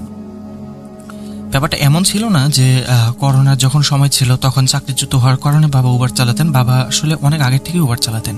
ওনার গাড়ি চালানোর একটা আলাদা ধরনের শখ ছিল। উনি যখনই মানে গাড়ি নিয়ে বের হতেন দেখা যেত যে উনি বিভিন্ন জায়গায় বিভিন্ন দূরে দূরে ভ্রমণের উদ্দেশ্যে চলে যেতেন। তো সেখান থেকে আসলে ওনার উবার চালানোর শখটা শুরু। তো উনি উবার চালাতেন। আমিও বেশ কয়েকবার বাবাকে বলেছিলাম যে বাবা, আমিও তোমার মাঝে মাঝে একটু চালাতাম গাড়িটা, উবার চালাতাম, তাহলে হয়তো বা আমাদের মানে ফ্যামিলি ইনকামটা একটু আগের থেকে একটু ভালো হতো। কারণ বাবা নর্মালি দিনের বেলা উবার চালাতেন, আর আমি চাইছিলাম যে আমি রাতের বেলা 12টার পর থেকে চালাই। তাহলে হয় কি, এয়ারপোর্ট থেকে যে সমস্ত মানুষজন বিভিন্ন দেশ থেকে আসেন তারা হচ্ছে রাতের বেলা উবারে জার্নিটা করেন। তো তখন মোটামুটি বেশ ভালো অঙ্কের একটা ইনকাম করা যায়, কারণ তারা বিভিন্ন সময় বিভিন্ন দূর দূরান্তে ভ্রমণ করেন জন্যে সেখানে উবার চালানোটা বেশ সুবিধাজনক। আর রাতের বেলা ফ্লাইট থাকে, তো সেজন্য মোটামুটি ভালো যাত্রীও পাওয়া যায়। কিন্তু বাবা আমার কথা কখনোই শোনেননি। উনি বারবার বলেছেন যে তোমার লেখাপড়া আছে, তুমি লেখাপড়া করো, তোমার এখন এসব করার সময় না, লেখাপড়া করো, ভালো একটা চাকরি বাকরি করবা, এসব তোমার করার প্রয়োজন নেই। আমি বাবা আমার মানে তোমাদেরকে মানে খাবার দাবার, তারপরে তোমাদের থাকার বাসস্থান, কাপড় চোপড় এসব প্রোভাইড করতে হয়, তো সেই ক্ষেত্রে এটা আমি করতে পারি, সেটা তোমরা করতে পারো না। তো বাবা একেবারে নাছোড়বান্দা, উনি সবসময় আমাকে বারণই করতেন। তো প্রত্যেকবারের মধ্যে এবারও বারণই করে দেন। আমার ব্যাপারে একটু বলি, আমি একজন স্টুডেন্ট ছিলাম তখন। আমি তখন বিএসসি সেকেন্ড ইয়ারে পড়তাম। আমার বিএসসিতে থাকার কারণে মোটামুটি কলেজের মানে ভার্সিটিতে রেগুলার ক্লাস করতে হতো। তো ক্লাস করতে হতো জন্য আমি তো দিনের বেলা সময় পেতাম না। যেহেতু দিনের বেলা সময় পেতাম না, সেই জন্যই আমি বাবাকে বলেছিলাম যে আমি রাতের বেলা উবারটা চালাই। তো বাবা তো রাজি হননি। তো এভাবেই আমাদের দিনগুলো ঠিকঠাক কেটে যাচ্ছিল, দিন কাটছে, আর আমাদের পরিবারের অবস্থাও আগের মতোই আছে। তো একটা সময় হয় কি, আমার বাবা একদিন রাতের বেলা উবার চালাতে বের হন এবং বাসায় আসেন। উনি আগের দিন কিছুটা অসুস্থ ছিলেন, যদিও আমরা তখন বুঝিনি, কারণ আমাদের কাছে এত পরিমাণ টাকা পয়সাও ছিল না যে হচ্ছে সামান্য পরিমাণ অসুস্থতার জন্য মানুষ যে ডাক্তারটা দেখায় সেটার জন্য আমাদের ওরকম সুযোগ সুবিধা তো ছিল না। তো বাবার অসুস্থতার পর মানে 2 দিন উনি আর উবার চালাননি। তৃতীয় দিন বাবা একটু উঠে গাড়ি নিয়ে বের হতে যাওয়ার সময় উনি মানে হুট করে গাড়ির সামনে পড়ে যান। তো আমরা সবাই যখন বাইরে বেরিয়ে দেখি যে বাবা পড়ে গিয়েছে, তখন বাবার কাছে আমরা যখন যাই তখন দেখি যে বাবার শ্বাস প্রশ্বাস চলছে এবং বাবা অজ্ঞান হয়ে আছেন। তো বাবাকে আমরা দ্রুত হসপিটালে নিয়ে যাই। হসপিটালে নিয়ে যাওয়ার পর ডাক্তার আমাদেরকে বলেন যে বাবার স্ট্রোক হয়েছে এবং অবস্থা খুবই সিরিয়াস, মানে উনি আর সার্ভাইভ নাও করতে পারেন, আর যদি সার্ভাইভ করেনও তারপরে হয়তো প্যারালাইজড হয়ে থাকবেন। তো সেখানে প্রায় 2-3 সপ্তাহের মতো চিকিৎসা হয়, বাবাকে আইসিইউতে রাখা হয়, অনেক টাকা খরচ হয়। আমাদের সেভিংসে যত টাকা ছিল সব আমাদের একদম পানির মতো বেরিয়ে যায়। টাকাটা আসলে বড় ফ্যাক্ট ছিল না, ফ্যাক্ট ছিল বাবার ঠিক হওয়াটা। কারণ আমাদের পরিবারে বাবাই একমাত্র মানুষ ছিলেন যিনি রোজগার করতেন। বাবা ছাড়া তো আর কেউ রোজগার করতেন না। যেহেতু মানে রোজগার করার ব্যক্তি একজনই, তো সেই ক্ষেত্রে বাবা যদি রোজগার না করেন তাহলে আমাদের সংসার চলবে কি দিয়ে। তাই আমরা বাবার চিকিৎসার কাজে খুব তোড়জোড় লাগাই যে বাবা দ্রুত সুস্থ হয়ে যাবে, নিয়ে আশা করছিলাম। আমরা আল্লাহর কাছে দোয়া করছিলাম যে আল্লাহ দ্রুত আমার বাবাকে সুস্থ করে দিন। কিন্তু আসলে মানুষ যা চায় সবসময় তো সেটা হয় না। তো মোটামুটি 20-22 দিন আইসিইউতে থাকার পর আমার বাবা ইন্তেকাল করেন। ইন্না লিল্লাহি ওয়া ইন্না ইলাইহি রাজিউন। তো বাবা মারা যাওয়ার পর সব দায়িত্ব আমার কাঁধে চলে আসে, কারণ বাড়ির একমাত্র ছেলে আমি। আমার ফ্যামিলিতে আরও 3 বোন আছে, তো তাদেরকে দিয়ে তো আর কাজ করানো সম্ভব না। এটা তো আমি মানে ভাই হিসেবে এবং বাসার একজন কর্মক্ষম পুরুষ হিসেবে এটা আমি কোনোদিনও চাইবো না। আমার মনে হয় এটা শুধু আমি না, এটা কেউই চাইবে না। তো বাবার ইন্তেকালের পর উবার চালানোর দায়িত্বটা আমি নিয়ে নেই। আমি চিন্তা করি যে আমার যেহেতু কলেজ থাকে সকালবেলা, তো আমি কলেজে সকালবেলা গিয়ে বাসায় এসে ঘুম দিব এবং রাতের 12টা বা 11:30 পর থেকে আমি উবার নিয়ে বের হবো এবং ভোর 5টা পর্যন্ত আমি উবারটা চালাবো। চালানোর পর বাসায় এসে তারপর ফ্রেশ ট্রেশ হয়ে নামাজ পড়ে ঘুম দিব, ঘুম থেকে উঠে আবার মানে ভার্সিটিতে যাব। এই ছিল আমার আর কি চিন্তা ভাবনা। তো সেই অনুযায়ী আমি কাজ করতাম রেগুলার। 12টা, 12:30 বা 11:30 মধ্যে আমি বেরিয়ে যেতাম, বেরিয়ে আবার 5টার দিকে ফিরে আসতাম। মোটামুটি বেশ ভালো ইনকাম হচ্ছিল, এমন না যে ইনকাম খারাপ হচ্ছিল। কারণ আমি মেনলি টার্গেট করেছিলাম আমাদের এখানে যে এয়ারপোর্টটা আছে সেই এয়ারপোর্টের আশেপাশের এরিয়াটা। তো আমি কোথায় থাকি সেই জিনিসটা আমি আসলে আপনাদেরকে বলতে ভুলে গিয়েছিলাম। তো আমি আপনাদেরকে বলে দিচ্ছি, আমি ঢাকার কোনো একটা অঞ্চলে থাকতাম। তো ঢাকা এয়ারপোর্টের কথা বলছি আমি। সময়টা হবে করোনার কিছুদিন পরে, মানে করোনা তখন আর নেই, সে সময় হচ্ছে আমার বাবা ইন্তেকাল হয়। তো আমি উবার চালানো শুরু করি। এভাবেই আমার দিনকাল চলতে থাকে। তো নর্মালি রাতের বেলা যে রাইডগুলো আমি পেতাম সেগুলো আমি আগেই বলেছি আমি এয়ারপোর্টের এরিয়াতে মানে রাইড নিতাম। তো সেই ক্ষেত্রে এয়ারপোর্টের মানুষজনই বেশি থাকতো, আশেপাশে মানুষও কিছু থাকতো এবং দেখা যেত যেহেতু রাতের বেলা ড্রাইভটা করতাম, রাইডগুলো নিতাম, তো সেই ক্ষেত্রে মানুষের পরিমাণ তেমন একটা বেশি ছিল না। রাস্তাঘাট বেশ শুনশানই থাকতো, কারণ রাতে 3টা-4টা পর্যন্ত তো এটা অনেক রাত। সে সময় তো সাধারণত রাতে মানুষজন খুব একটা বের হন না, আর বের হলেও তারা সাধারণত এরকম উবার টুবার খুব একটা ইউজ করেন না, কারণ সবারই তো একটা মানে সেফটির একটা ভয় থাকে। তো সেটা আমারও থাকতো, এই জন্য রাতেবেলা আমি এয়ারপোর্ট ছাড়া সাধারণত বাইরের যাত্রী খুব কমই তুলতাম। তো একদিন রাতেবেলা আমি উবার চালাতে বেরিয়েছি, তখন আমার মনে আছে তখন সময়টা হবে রাতের 11:50 বা 55 এরকম একটা সময় হবে। তো আমি রাইড নেওয়ার জন্য এয়ারপোর্টের আশেপাশে কোনো একটা এরিয়ার মধ্যে দাঁড়ানো। তো গাড়িতে ভালো লাগছিল না, অনেকক্ষণ যাবৎ বসে আছি, আজ রাইড খুব একটা পাচ্ছিলাম না। তো সেক্ষেত্রে বেশ বোরিং ফিল হচ্ছিল, তাই হাতের মোবাইলটা হাতে নিয়ে গাড়ির বাইরে গিয়ে মানে আমি গাড়ির মধ্যেই হেলান দিয়ে দাঁড়িয়েছিলাম। তো বেশ কিছুক্ষণ পর মানে আমি একটা রাইড রিকোয়েস্ট রিসিভ করলাম।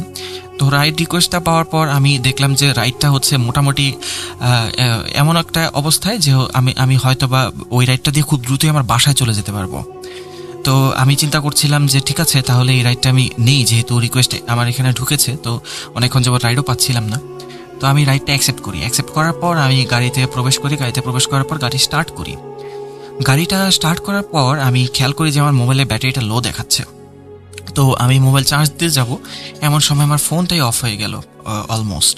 তো আমি মানে ফোন চার্জ দিচ্ছি, কিন্তু ফোন খুব একটা ওরকমভাবে চার্জ নিচ্ছে না। দেখা যাচ্ছে যে আমি গাড়ি চালিয়ে যে ডেস্টিনেশনে যাচ্ছি, আমি যে পিক আপ পয়েন্ট আছে সেখানে যাচ্ছি, সেখানে যেতে যেতে মোটামুটি 5 থেকে 10 মিনিট তো লাগেই।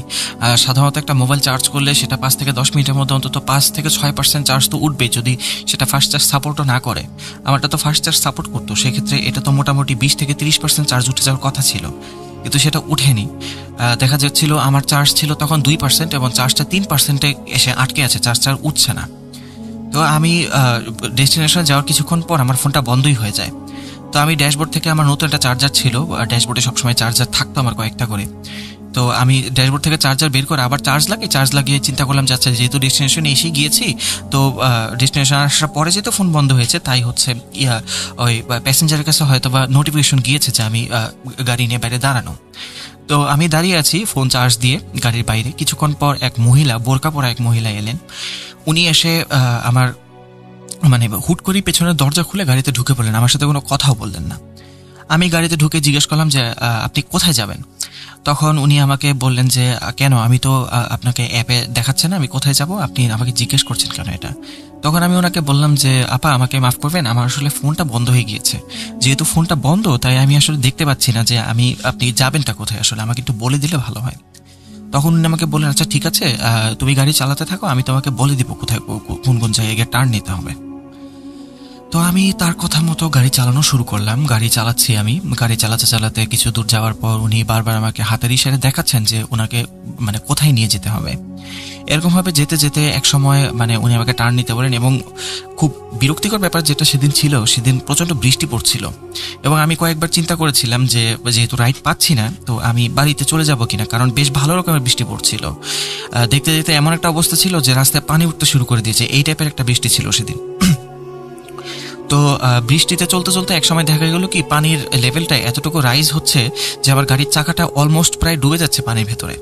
তো আর চাকা ঢুকে আমি চিন্তা করছিলাম, চাকা যেহেতু এরকমভাবে পানিতে ডুবে যাচ্ছে, আমি বুঝতে পারছি গাড়ির সাইলেন্সারে যদি পানি ঢোকে তাহলে তো গাড়িটা বন্ধ হয়ে যাবে।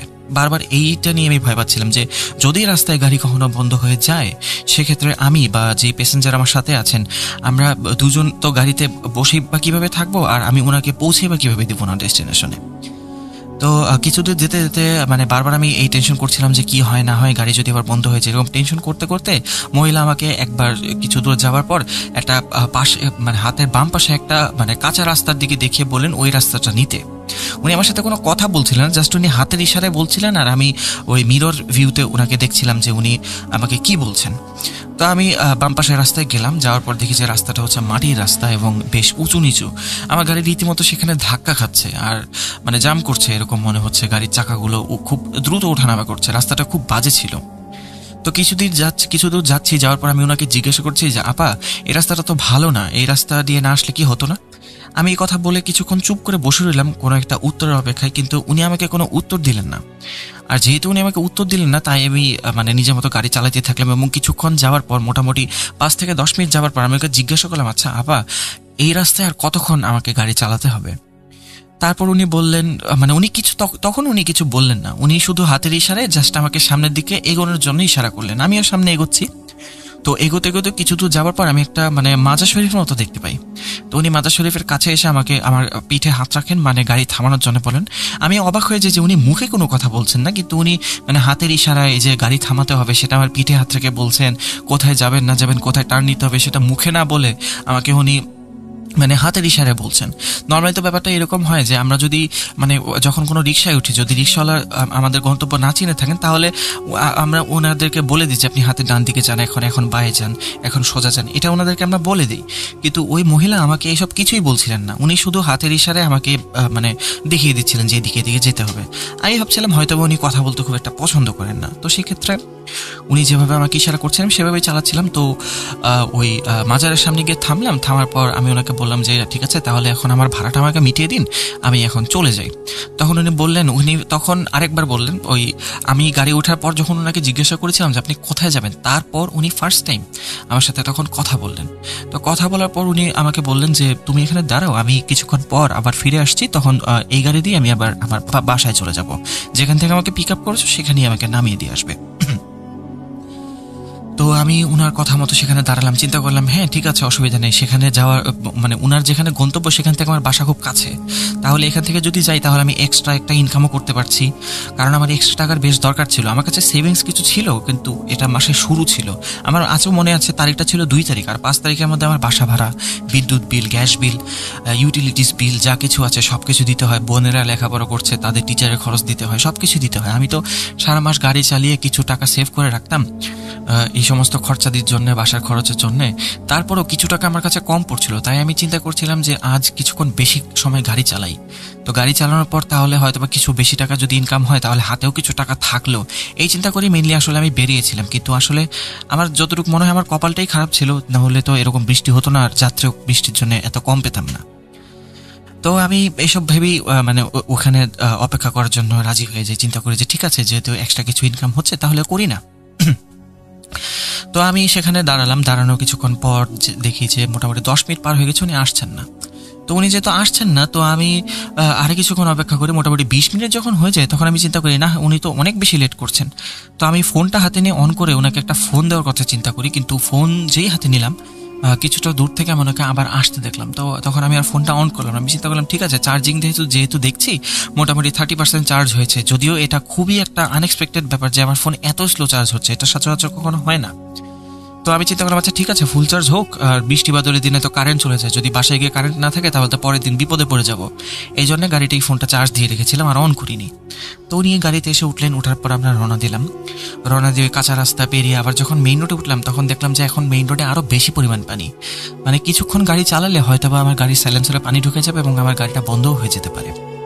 তো আমি গাড়ি চালাচ্ছি, এমন সময় হুট করে যেটার ভয় পাচ্ছিলাম সেটাই হলো। আমার গাড়িটা কিছু দূর যাওয়ার পর গাড়িটা বন্ধ হয়ে গেল, একদম হুট করেই বন্ধ হয়ে গেল। তো যেহেতু রাস্তার মাঝখানে গাড়িটা বন্ধ হয়েছিল, তাই আমি গাড়ি থেকে নেমে গাড়ির স্টিয়ারিংটা একটু মুভমেন্ট করে গাড়িটাকে একটু ঠেলে ঠুলে কোনো রকমে খুব কষ্টে গাড়িটাকে আমি একটু রাস্তার সাইডে নিলাম। আসলে সেদিন এত পরিমাণ পানি ছিল যে আমার কাছে মনে হচ্ছিল যে আমার গাড়ির ওজন হয়তো বা 1.5 গুণ বেড়ে গিয়েছে। নর্মালি গাড়ি এর আগেও নষ্ট হয়েছে, আমি ধাক্কা যখন দিয়েছি তখন আমার কাছে এতটা কষ্ট লাগেনি, কিন্তু আজ আমি যে রাস্তাটা আবার স্বেচ্ছেতে পিচ লাগাচ্ছিলাম, তার মধ্যে আবার বৃষ্টি পড়ছে, ভিজে যাচ্ছি, এর মধ্যে গাড়িতে একজন মহিলাও বসে আছে। তো গাড়ির ওজনটা আমার কাছে স্বাভাবিকের থেকে অনেক বেশি মনে হচ্ছিল। তো গাড়িটা ধাক্কা দিয়ে আমি একটা সাইডে নিয়ে যাওয়ার পর খেয়াল করি যখন আমি গাড়ি ধাক্কা দিচ্ছিলাম বারবার একটা অদ্ভুত ঘটনা ঘটছিল। আমার গাড়ির পেছনে যে স্টোরেজটা আছে সেটার যে ডোরটা সেটা বারবার খালি ওপেন হয়ে যাচ্ছিল। আমি বারবার খালি সামনে এসে ওই আমার গাড়ির ভেতরে বোতাম টিপে বা বাটন টিপে আমি ওটা বন্ধ করছিলাম। তো যতবারই বন্ধ করি আমি মোটামুটি আমার যতটুকু মনে পড়ে 3 থেকে 4 বার আমি গাড়িটা পেছন থেকে ধাক্কা দিই, কারণ যেহেতু মাঝখানে ছিল গাড়িটা। তো ধাক্কা দিতে প্রথমবার ধাক্কা দিলাম, ধাক্কা দেওয়ার সময় হুট করে ওই ডোরটা ওপেন হয়ে গেল, তারপর আবার বন্ধ করলাম, এরকম 4-5 বার এরকম হলো। হওয়ার পর আমি কোনো রকমের গাড়িটাকে সাইড করে নিলাম। পরে চিন্তা করলাম যে থাক, এটা হয়তো কোনো টেকনিক্যাল ইস্যুর জন্য এরকম হচ্ছে, পানি ঢোকার কারণে হয়তো বা সিস্টেম জ্যাম হয়ে গিয়েছে। তো এরপর যখন সবকিছু ঠিকঠাক করে রাস্তার পাশে নিয়ে দাঁড়ানোর পর চিন্তা করলাম এখন কি করব, আর তো কোনো মানুষ নাই, রাস্তাঘাটে কাউকে দেখছি না, তো এই মহিলাকে নিয়ে এখন সারা রাত গাড়ির ভিতরে কিভাবে থাকবো। তো তারপর ওনাকে বললাম যে আপা, যদি কিছু মনে না করেন, আপনি কিন্তু চাইলে আপনার যদি কোনো আত্মীয় স্বজন থাকে তাদেরকে ফোন দিয়ে আপনি চলে যেতে পারেন, অসুবিধা নেই, আমাকে আপনার ভাড়াও দিতে হবে না এটার জন্য, আমি যে আপনাকে নিয়ে এসেছি সেটা ভাড়া দিলেই হবে, শুধু এইটুকু রাস্তার জন্য ভাড়া দিতে হবে না, আপনি ইচ্ছা করলে চলে যেতে পারেন, সমস্যা নেই, কারণ এত রাতে যেহেতু আমার গাড়িটা বন্ধ হয়ে আছে, আমি তো আপনাকে কোনোভাবে আপনার বাসায় পৌঁছে দিতে পারবো না। তো মহিলা বেশ কিছুক্ষণ চুপ থাকলেন, মোটামুটি 3-4 মিনিট উনি মানে নীরবতাই পালন করলেন। তো এরপর উনি হুট করে আমাকে বললেন যে শোনো, একটা কথা বলি তোমাকে। আমি জিজ্ঞেস করলাম যে জি বলুন। উনি বললেন, আমাকে আমার বাসা থেকে পিক আপ করেছে কে? তখন আমি উত্তর দিলাম যে হ্যাঁ আমি করেছি। তখন বলল ঠিক আছে, তাহলে যেহেতু আমাকে তুমি পিক আপ করেছো, তাহলে তুমিই আমাকে বাসায় পৌঁছায় দেবে। এই কথাটা শুনে আমি বেশ বিপদে পড়ে গেলাম যে আমি এটা কিভাবে করব, কারণ আমি তাকে বললামও যে এখন তো অনেক রাত, আর গাড়ি ঠিক হতে মোটামুটি সকাল হয়ে যাবে, আর সকাল এতক্ষণ পর্যন্ত আপনি গাড়িতে আমার সাথে কিভাবে ওয়েট করবেন। উনি বললেন যে আমার কোনো সমস্যা নেই। এই কথা বলে উনি চুপচাপ বসে রইলেন। আমি বুঝতে পারলাম যে উনি ওনার মানে সিদ্ধান্তে অনড়, উনি কিছুতেই মানে গাড়ি থেকে নামবেন না। এমনও হতে পারে যে উনি হয়তো ভয় পাচ্ছিলেন যে রাতের বেলা এরকম বৃষ্টি বাদলের দিনে এরকম মানে পানির রাস্তায় উনি যাবেন কিভাবে বা কোথায় যাবেন, তো এই জন্য হয়তো উনি ভয়ও পাচ্ছিলেন। তো আমি চিন্তা করলাম যাতে ঠিক আছে, উনি থাক, অসুবিধা নেই। তো আমার আবার মানে এতক্ষণ যাবৎ বাইরে ছিলাম আর বৃষ্টি ছিল, তো আমার হুট করে প্রকৃতিরটাকে সাড়া দেওয়ার জন্য আমার একটু গাড়ির বাইরে বেরিয়ে দেখি যে রাস্তার পাশে একটা ঝোপঝাড় আছে, সেখানে গিয়ে আমি একটু হালকা হয়ে নিই। তো হালকা হয়ে যখন আমি পেছনের দিকে মুড়ি, আমি মানে অবাক হয়ে যাই যে আমার গাড়ি মানে স্টার্ট হয়ে বসে আছে, যেখানে আমার গাড়িকে আমি বহুতবার সেলফ দিয়েও মানে স্টার্ট করার চেষ্টা করেছি, কিন্তু স্টার্ট হয়নি। বা আমি আমার কাছে যতটুকু মনে হচ্ছে যে গাড়ির ব্যাটারিও ডেড হয়ে গিয়েছে, মানে গাড়ির কোনো, আমি যে সেলফ দিচ্ছি গাড়ির কোনো প্রতিক্রিয়াই নেই, মানে স্টার্ট হওয়া তো দূরের কথা, কোনো সাউন্ডও হচ্ছে না। তো হুট করে গাড়িটাকে এভাবে অন দেখে, হেডলাইট অন, আবার দেখি যে ভেতরে ইঞ্জিনও চালু হয়ে আছে। আমি এসব দেখে মানে খুব অবাক হয়েছে যে এটা কিভাবে সম্ভব, এটা এমন কিভাবে হলো যে গাড়িটা, যেই গাড়ি আমি এতক্ষণ ট্রাই করলাম স্টার্ট করার জন্যে, সেটা কিভাবে হুট করে স্টার্ট হয়ে গেলো। এমন না যে বৃষ্টি কমে গিয়েছে বা হচ্ছে রাস্তার পানি কমে গিয়েছে, রাস্তা থেকে পানি নেমে গিয়েছে, যার কারণে হয়তো বা গাড়ির ভেতর থেকে পানি নামার কারণে গাড়িটা স্টার্ট হয়েছে, এমনও কিন্তু ছিল না। তো গাড়িটা স্টার্ট হয় নিজের থেকেই। আমি তো খুব খুশি, আল্লাহর কাছে শুকরিয়া জানাতে থাকি যে আল্লাহ তুমি এত বড় একটা বিপদ থেকে আমাদেরকে রক্ষা করলে। তো গাড়িতে উঠে আমি আবার খুব ধীরে ধীরে এবার গাড়িটা চালানো শুরু করি। আমি চাচ্ছিলাম না যে রাস্তার পানিগুলো খুব বেশি নড়াচড়া করুক, যাতে করে গাড়ির ভিতরে বিভিন্ন জায়গায় ঢুকে যেতে পারে। এদিকে খেয়াল করছিলাম যে গাড়ির মানে আমার যে ডোর আছে, সেই ডোর দিয়েও হালকা হালকা পানি ঢুকছে, এত পরিমাণ পানি ছিল। তো আমি গাড়ি চালাতে চিন্তা করছি, আবার যেহেতু পানির লেভেল আরও বেড়ে যাচ্ছে, আবার না কখন গাড়িটা বন্ধ হয়ে যায়। এরকম ভয় পেয়ে আমি ধীরে ধীরে সামনের দিকে অগ্রসর হচ্ছি। স্পিড বেশ কম, মোটামুটি আমার যতটুকু মনে হয় 20-25 কিলোমিটারের মতো স্পিড ছিল আমার তখন। তো গাড়ি চালাতে হুট করে আবার একই কাজ হলো, যেটার ভয় পাচ্ছিলাম সেটাই হলো, গাড়িটা আবার রাস্তায় বন্ধ হয়ে গেল। রাস্তায় আবার বন্ধ হয়ে যাওয়ার পর আমি তখন মানে বেশ মানে নিরাশ হয়ে গেলাম। বারবার আল্লাহকে বলছিলাম যে আল্লাহ, এটা কোন বিপদে ফেললে আজকে, এরকম কিভাবে কি করব, আমার শরীরটা আর চলছে না। একে তো বৃষ্টি ভিজেছি, ঠান্ডাও লাগছে, মাথা মুছতে পারিনি, নাক দিয়ে পানি পড়ছে, আর খুব হাঁচিও আসছে, আর খুব ঘুমও ধরছে আমার, কারণ বোরিং লাগছে খুব, শুধু এভাবে কিভাবে বসে থাকা যায়। তো এই কারণে আমি চিন্তা করলাম যে এখন যদি বাসায় গিয়ে একটু ঘুমাতে পারতাম তাহলে হয়তো খুব শান্তি পেতাম, কিন্তু সেটাও হলো না, গাড়িটা বন্ধ হয়ে পড়েছে। আমি তখন ওনাকে আবার বললাম যে আপা, আপনি কিন্তু চাইলে আসলেই চলে যেতে পারেন, কারণ আপনি তো দেখতেই পাচ্ছেন যে আমার গাড়িটা বারবার বন্ধ হয়ে যাচ্ছে, আর যেহেতু এটা বারবার বন্ধ হয়ে যাচ্ছে, সামনে পানি বেশি, বৃষ্টি আরও বাড়ছে, এতক্ষণ যেরকম বৃষ্টি পড়ছিল তার থেকেও অনেক বেশি বৃষ্টি এখন হচ্ছে। আর যেহেতু বৃষ্টি বাড়ছে, সেক্ষেত্রে তো এমনও হতে পারে যে বৃষ্টি আরও বাড়বে বা এরকম অবস্থায় থাকবে। আর যদি বৃষ্টি এরকম থাকে আর রাস্তায় পানিও এরকম থাকে, তাহলে তো গাড়ি স্টার্ট হয়েও কোনো লাভ নেই। কারণ হচ্ছে গাড়ি স্টার্ট হলে কিছুক্ষণ পর আবার বন্ধ হয়ে যাবে, যেটা একটু আগে হলো। আর এরকম বারবার বন্ধ অন হলে তো আমাদের গন্তব্যে পৌঁছাতে আজকে সারা রাত লেগে যাবে। তো উনি কোনো কথাই বললেন না, জাস্ট হাতের ইশারায় আমাকে যতটুকু বললেন যে চুপ থাকতে বললেন। তো এখন তো এই গাড়ির ভিতরে উনি আর আমি দুজনেই চুপচাপ বসে আছি, ভাল লাগছিল না। আমি তখন চিন্তা করলাম যে মোবাইলটা অন করে মোবাইলটা চালাতে থাকি, যদি একটু ভালো লাগে। তো যখনই মোবাইলে হাত দিতে যাব তখন উনি আমাকে বললেন, তুমি কি করো? আমার সম্বন্ধে উনি জানতে চাইলেন। তখন আমি বললাম যে আমি তো মানে যেহেতু উবার চালাচ্ছি তাহলে তো অবশ্যই উবার ড্রাইভার। তখন উনি আমাকে বললেন যে না, তুমি তো উবার চালাচ্ছ, ঠিক আছে, এটা ফ্যামিলির জন্য চালাচ্ছ, কিন্তু এমনিতে তোমার পেশাটা কি? তুমি কি লেখাপড়া করছো নাকি কোনো চাকরির বাইরে এটা কি পার্ট টাইম হিসেবে করছো কিনা? আমি আসলে এমন কোনো মানুষ ছিলাম না যে একটা অপরিচিত মানুষ আমার কাছে কোনো কিছু জানতে চাইলেই আমি তার কাছে সেটা বলে দেবো বা জিনিসপত্র খুব একটা শেয়ার করব। আসলে মানুষ হিসেবে বেশ মানে ইন্ট্রোভার্ট টাইপের একটা মানুষ। আমি খুব কথাবার্তা খুব একটা বলতে চাই না বা বলতে পারিও না, আসলে মানুষের সাথে মিশতে পারি না খুব একটা আমি। তো যেহেতু মিশতে পারি না, তাই দেখা যায় যে প্রয়োজন ছাড়া কারোর সাথে তেমন একটা কথা বলিও না।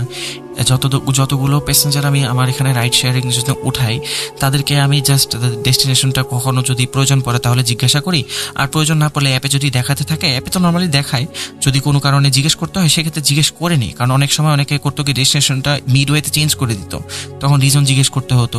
সেক্ষেত্রে হচ্ছে আমি তাদের সাথে টুকটাক কথাবার্তা বলতাম, যতটুকু না বললেই না। তো উনি আমাকে জিজ্ঞেস করতে থাকেন যে আমি কী করি। তখন আমি বললাম যে আমি একজন ছাত্র, বর্তমানে আমি মানে বিএসসি সেকেন্ড ইয়ারে পড়ছি। তখন উনি আমাকে বললেন যে তোমার বাবা মা কয়জন আছে ফ্যামিলিতে? আমি বললাম যে আমার বাসায় আছে আমার মা, আমার মানে 3 বোন। তখন উনি জিজ্ঞাসা করলেন যে তোমার বাবার খবর কি? তোমার বাবার কথা তো বললে না। তখন আমি বললাম যে আজ থেকে কয়েক মাস আগে আমার বাবা ওই স্ট্রোক করে মারা গিয়েছিলেন। মোটামুটি 20 দিনের মতো আইসিইউতে থাকার পর উনি মানে আল্লাহর কাছে চলে যান। তখন উনি বেশ কিছুক্ষণ চুপ থাকেন। উনি চুপ করে বলেন যে আচ্ছা, তুমি যে এই বৃষ্টিবাদলের দিনে উবারটা চালাতে বের হয়েছ, সাধারণত মানুষ এরকম করতে চায় না, তো তুমি কেন বের হয়? তোমার কি কোনো সমস্যা আছে বা তোমার লাইফে কি কোনো প্রবলেম আছে? তখন আমি তাকে বললাম যে খুব সহজ ভাষাতে উত্তর দিলাম যে প্রবলেম তো সবার লাইফেই থাকে, কারো লাইফে কম, কারো লাইফে বেশি। এখন দেখা যায় যে প্রবলেমের মানে ধরনগুলো আলাদা। কারো দেখা যায় টাকার সমস্যা আছে, কারো আবার দেখা যায় যে সুস্থতা নিয়ে সমস্যা আছে। এরকম বহুত প্রবলেম এক একজনের লাইফে এক একটা থাকে। তা আমি তাকে সেভাবে বুঝিয়ে বললাম যে সবার লাইফে প্রবলেম থাকে, আমার লাইফে প্রবলেম আছে, বিভিন্ন ধরনের প্রবলেম। তখন উনি বললেন যে না, আমি তোমাকে বিভিন্ন প্রবলেমের কথা জিজ্ঞেস করিনি, আমি তোমাকে জিজ্ঞেস করলাম যে এই মুহূর্তে তোমার জীবনে কী ধরনের সমস্যা আছে। তো উনি যখন আমাকে এটা জিজ্ঞাসা করলেন তখন আমি বেশ অবাক হলাম যে উনি আমার কাছে এত কথা জানতে চাইছে কেন। তো কিছুটা অবাক হওয়ার পরেই আমি চিন্তা করলাম আচ্ছা ঠিক আছে, যেহেতু উনি আমার কাছে জানতে চাইছেন তাহলে উত্তর দিয়ে দিই। এমনিতেই এখানে বসে বসে বোরিংই লাগছে, ওনার সাথে 2-1টা কথা হলে হয়তো বা সময়টা কেটে যাবে, দেখতে দেখতে সকাল হয়ে গেলে তো ভালোই, ঠিক করানোর জন্য কেউ না কেউ তো পাবোই।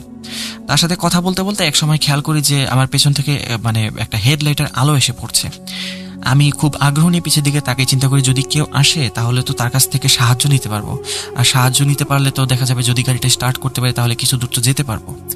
এই চিন্তা করতে করতে যখন পেছনের দিকে তাকে তখন দেখি এক ভাই মোটরসাইকেলে করে আসছেন, এবং কিছু দূর আসার পরে আমাদের একটু কাছাকাছি আসার পরে মোটামুটি আমাদের থেকে 20-30 মিটার দূরে থাকা অবস্থায় ওনার মোটরসাইকেলটা বন্ধ হয়ে যায়। তো ওনার মোটরসাইকেল বন্ধ হয়ে গেলে উনি করে কি, মোটরসাইকেলটা যেহেতু মোটরসাইকেল, হাতে ধাক্কা দিয়ে উনি আস্তে আস্তে নিয়ে যেতে থাকেন। তো আমি তখন চিন্তা করতে থাকি কি কপাল, আমি গাড়ি নিয়ে বেরোলাম, এটাকে তো ধাক্কা দিয়েও নিয়ে যেতে পারবো না, ওই ভাইটাই তো আমার থেকে ভালো আছে। তো এইসব চিন্তা করছিলাম কথা বলার মাঝখানে, তখন উনি হুট করে আমাকে বললেন যে তুমি কি চিন্তা করছো আমি কিন্তু বুঝতে পারছি। অন্যের মানে ভালো অবস্থা বা অন্যকে ভালো থাকতে দেখে নিজে কখনো মন খারাপ করতে হয় না, এটা ঠিক না। কারণ আল্লাহ এক একজনকে এক এক রকম রাখেন, এক একজনের ভাগ্য এক একভাবে লিখা, এক একজনের লাইফ এক এক রকম। তো সবাই যে এক ধরনের সুবিধা পাবে সেরকম কিন্তু না। তারপর উনি আমাকে বললেন তাহলে তুমি তো আমাকে বললে না যে তোমার জীবনে এখন কি সমস্যা। তখন আমি বললাম যে আমার জীবনে এখন সব থেকে বেশি যেটা সমস্যা সেটা হচ্ছে আমার টাকার সমস্যা। কারণ আমার বাসায় 3 বোন, আমার থেকে বয়সে বড়, তাদের বিয়ে দিতে হবে, 1 নাম্বার সমস্যা। বিয়েতে তো অনেক খরচাদি, আজকালকার দিনে টাকা পয়সার মানে কোনো মূল্যই নেই, তাই বিয়ে দিতে হবে, অনেক খরচাদি আছে। 3 বোন, 3 জনের বিয়ে দিতে তো অনেক টাকা লাগবে। আর একটা জিনিস হচ্ছে আমার বাবা আমার মানে সবসময় এটাই বলেছেন যে আমার মাকে যাতে সবসময় খেয়াল রাখে। উনি যাওয়ার আগে দিয়েও এটাই বলে গিয়েছিলেন, যতটুকু কথা উনি বলতে পেরেছিলেন আইসিইউতে থাকা অবস্থায়, তো ওই সময় উনি বলে গিয়েছিলেন যে আমার মাকে যেন খুব ভালোভাবে দেখে রাখি। তো মায়ের প্রতিও তো সন্তান হিসেবে আমার কিছু দায়িত্ব আছে, তাকেও তো দেখাশোনা করার জন্য, দেখভাল করার জন্য আমার মোটামুটি টাকার প্রয়োজন আছে। তো উনি আমাকে বললেন এছাড়া কি আর কোনো সমস্যা তোমার আছে? তখন আমি বললাম যে না, টাকার সমস্যা ছাড়া বর্তমানে আলহামদুলিল্লাহ আর কোনো সমস্যা নেই, পরিবারের সুখ শান্তি সবই আল্লাহর রহমতে আছে। তখন উনি আমাকে এমন একটা কথা বললেন যেটা মানে আমি শুনে খুবই অবাক হয়ে গেলাম। উনি আমাকে বললেন আচ্ছা তোমার তো আরও একটা সমস্যা আছে যেটা কথা তুমি আমাকে বললে না। তখন আমি বললাম যে না, আমার আসলে বলার মতো আর কোনো সমস্যা এই মুহূর্তে নেই। তো উনি আমাকে তখন বললেন যে না, তোমার একটা সমস্যা আছে, তুমি যেহেতু বলছো না আমি বলি তোমাকে। তখন আমি বললাম জি হ্যাঁ বলুন। উনি বললেন যে আমি দেখলাম কিছুক্ষণ আগে যখন বাইরে গেলে তখন তুমি কিছুটা খোঁড়াতে গেলে, তোমার ডান পায়ে মনে হয় কোনো সমস্যা আছে, তাই না? তখন আমি বেশ অবাক হলাম যে এটা উনি লক্ষ্য করেছেন, তাহলে যেহেতু আমি বাইরে গিয়েছিলাম উনি লক্ষ্য করেছেন, যদিও উনি কথা বলছেন না কিন্তু সবকিছু লক্ষ্য ঠিকই করছেন। তো তারপর ওনাকে বললাম যে হ্যাঁ এটা আমার ছোটবেলা থেকে সমস্যা, অনেক ডাক্তার চিকিৎসক সবকিছু দেখিয়েছে, অনেক টাকা পয়সাও খরচ হয়েছে এটার জন্য, কিন্তু সব ডাক্তার বলেছে যে এটা চিকিৎসাযোগ্য কোনো সমস্যা না, এটা হচ্ছে জন্মগত সমস্যা, এটা কখনোই ঠিক হবে না। তো এটা সমস্যা খুব বেশি ছিল না আসলে, আমার হাঁটতে প্রবলেম হতো কিন্তু আস্তে আস্তে আমার অভ্যাস হয়ে গিয়েছিল। তো উনি আমাকে বললেন ঠিক আছে অসুবিধা নেই, আমি আল্লাহর কাছে দোয়া করবো তোমার সমস্যাগুলো যাতে সলভ হয়ে যায়। তো এই কথা বলে উনি আবার চুপ করে গেলেন, আর আমি আমার মতো কিছু কথা বলতে থাকলাম। বলতে বলতে একসময় থেমে গেলাম, কারণ একা একা কতক্ষণ কথা বলা যায়। তারপর আমার যেহেতু ঘুম পাচ্ছিল, আমি একটু গাড়ির সিটের মধ্যে হেলান দিয়ে, সিটটা একটু পিছের দিকে মুভ করে আমি একটু হেলান দিলাম সিটের দিকে হেলান দিয়ে আমি হুট করে ঘুমিয়ে যাই। তো ঘুম থেকে উঠে আমি হচ্ছে মানে আমার গাড়ির জানালার মধ্যে একটা টোকা শুনে, তো টোকা শুনে দেখি যে হাইওয়ে পেট্রোলিংয়ে যে পুলিশগুলো যায় তারা গাড়ি থামিয়ে আমাকে জিজ্ঞেস করছে যে ভাই তুমি গাড়ি এখানে দাঁড় করেছো কেন, মেইন রোডে দাঁড় করেছো কেন? তো আমি ওনাদেরকে বলি যে রাতেবেলা তো বৃষ্টি হচ্ছিল, তার আমার গাড়িটা বন্ধ হয়ে গিয়েছিল তাই এখানে দাঁড়িয়ে রয়েছি। তখন বললো যে ঠিক আছে এখন দ্রুত এখান থেকে গাড়ি নিয়ে সরো। তো আমি পিছের দিকে তাকাবো যখন চিন্তা করলাম যে তাহলে আচ্ছা, আমার যখন মাথায় হুশ ফিরল যে মহিলাটা কোথায়, তখন পিছের দিকে তাকিয়ে দেখি কেউ নেই। আমি এটাকে স্বাভাবিকভাবে নিলাম, চিন্তা করলাম হয়তোবা সকাল হয়ে যাওয়ায় উনি হয়তোবা অন্য কোনো গাড়িতে চলে গিয়েছেন। তো আমি আমার মতো বাসায় চলে আসলাম। মনটা কিছুটা খারাপ ছিল যে উনি আমাকে তো যাওয়ার আগে ভাড়াও দিয়ে গেলেন না, আমার তো সারা রাতে জার্নিটাই লস হয়ে গেল, আর টাকা পয়সা যে দরকার ছিল কিছু সেটাও তো এলো না, এখন তো আবার ধার দেনা করতে হবে। তো এইরকম মন খারাপ করে বাসায় আসলাম। এসে হচ্ছে গাড়ির ব্যাকডোর মানে ব্যাক স্টোরেজ থেকে জিনিসপত্র বের করতে যাবে, এমন সময় খেয়াল করলাম আমার গাড়ির ব্যাকডোরে মানে ব্যাক স্টোরেজের মধ্যে দুইটা সোনার বার, মানে স্বর্ণের বার, বড় বড় স্বর্ণের বার। আমি এটা দেখে খুব অবাক হলাম, মানে চিন্তা করছিলাম যে এটা কিভাবে এলো এখানে। আমি স্বর্ণের বার দুটো হাতে নিয়ে দৌড়ে আম্মুর কাছে যাই, আম্মুকে গিয়ে বলি যে আম্মু দেখো গাড়ির ভেতরে দুটো স্বর্ণের বার পেয়েছি। তখন আম্মু স্বর্ণের বার দেখার থেকে আগে আম্মু যেটা খেয়াল করেন সেটা হচ্ছে আমার পা। আম্মু বলে কি ব্যাপার, তুমি পা সোজা অবস্থায় কিভাবে দৌড়ে এলে? আমি তখন খেয়াল করি যে আসলেই তো আমার পা তো আর বাঁকা নেই, আমি তো সোজা অবস্থায় দৌড়ে আসলাম, আমার পা ঠিক হয়ে গিয়েছে। আমি চিন্তা করতে থাকি যেটা কিভাবে সম্ভব, যে ডাক্তাররা এত চেষ্টা করেও যেখানে আমার পা ঠিক করতে পারেননি সেখানে এই মহিলা জাস্ট বললেন যে উনি দোয়া করবেন, কিভাবে আমার পা ঠিক হয়ে গেল। আর ওনার সাথে দেখা হওয়ার পরে আমার পাটা ঠিক হলো, এটা কিভাবে সম্ভব, উনি কে ছিলেন? আমি বারবার চিন্তা করতে থাকি। তখন আম্মু বললেন ঠিক আছে তোমার পা ঠিক হয়েছে, এটা আল্লাহর কাছে হাজার হাজার শুকরিয়া, কিন্তু এই যে সোনার বার দুইটা আছে এই দুইটা কিন্তু উনার আমানত, তো উনাকে ফোন করে এই বার দুটো ওনাকে দিয়ে দাও, হয়তো উনি ভুলে এই দুটো রেখে গিয়েছেন এখানে।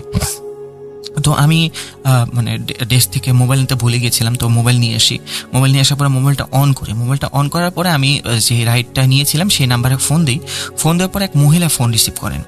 ওনাকে যখন জিজ্ঞেস করি যে আপা আপনি তো কাল আমার সাথে রাতে মানে রাইড শেয়ার করেছিলেন, উবারে গিয়েছিলেন, তো আপনার কোনো কিছু জিনিস আমার গাড়িতে মানে পড়ে আছে, আমি সেগুলো আপনাকে কি দিয়ে যাবো আজকে?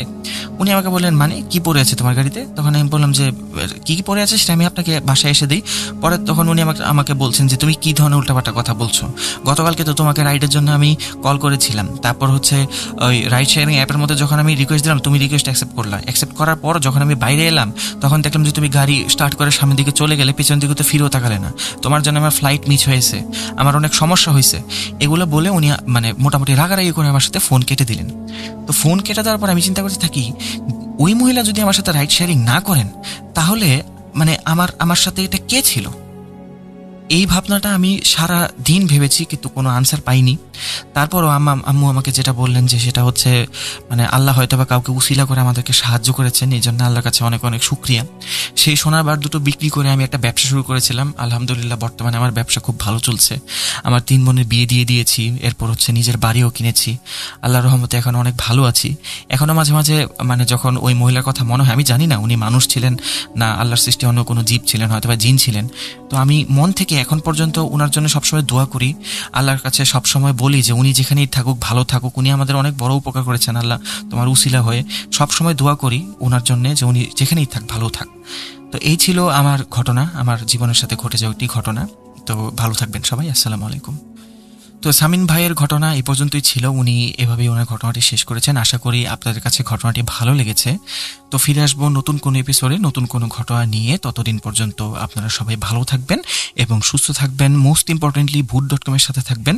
আজ আমি বিদায় নিচ্ছি, আগামী কোনো সময় ফিরে আসবো। আসসালামু আলাইকুম, আল্লাহ হাফেজ।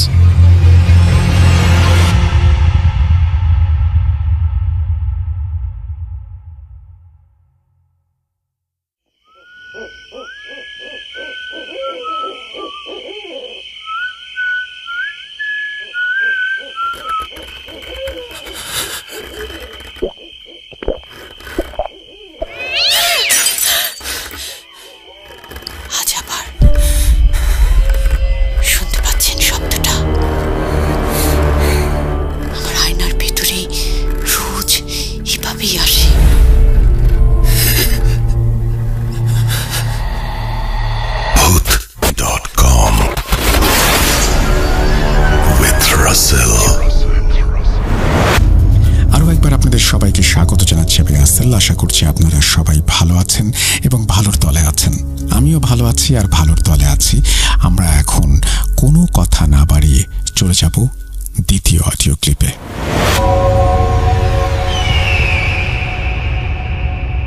আসসালামু আলাইকুম রাসেল ভাই, আশা করি আপনি অনেক ভালো ও সুস্থ আছেন ইনশাআল্লাহ। আমার নাম মোহাম্মদ মশিউর রহমান, আমার জেলা গাইবান্ধা।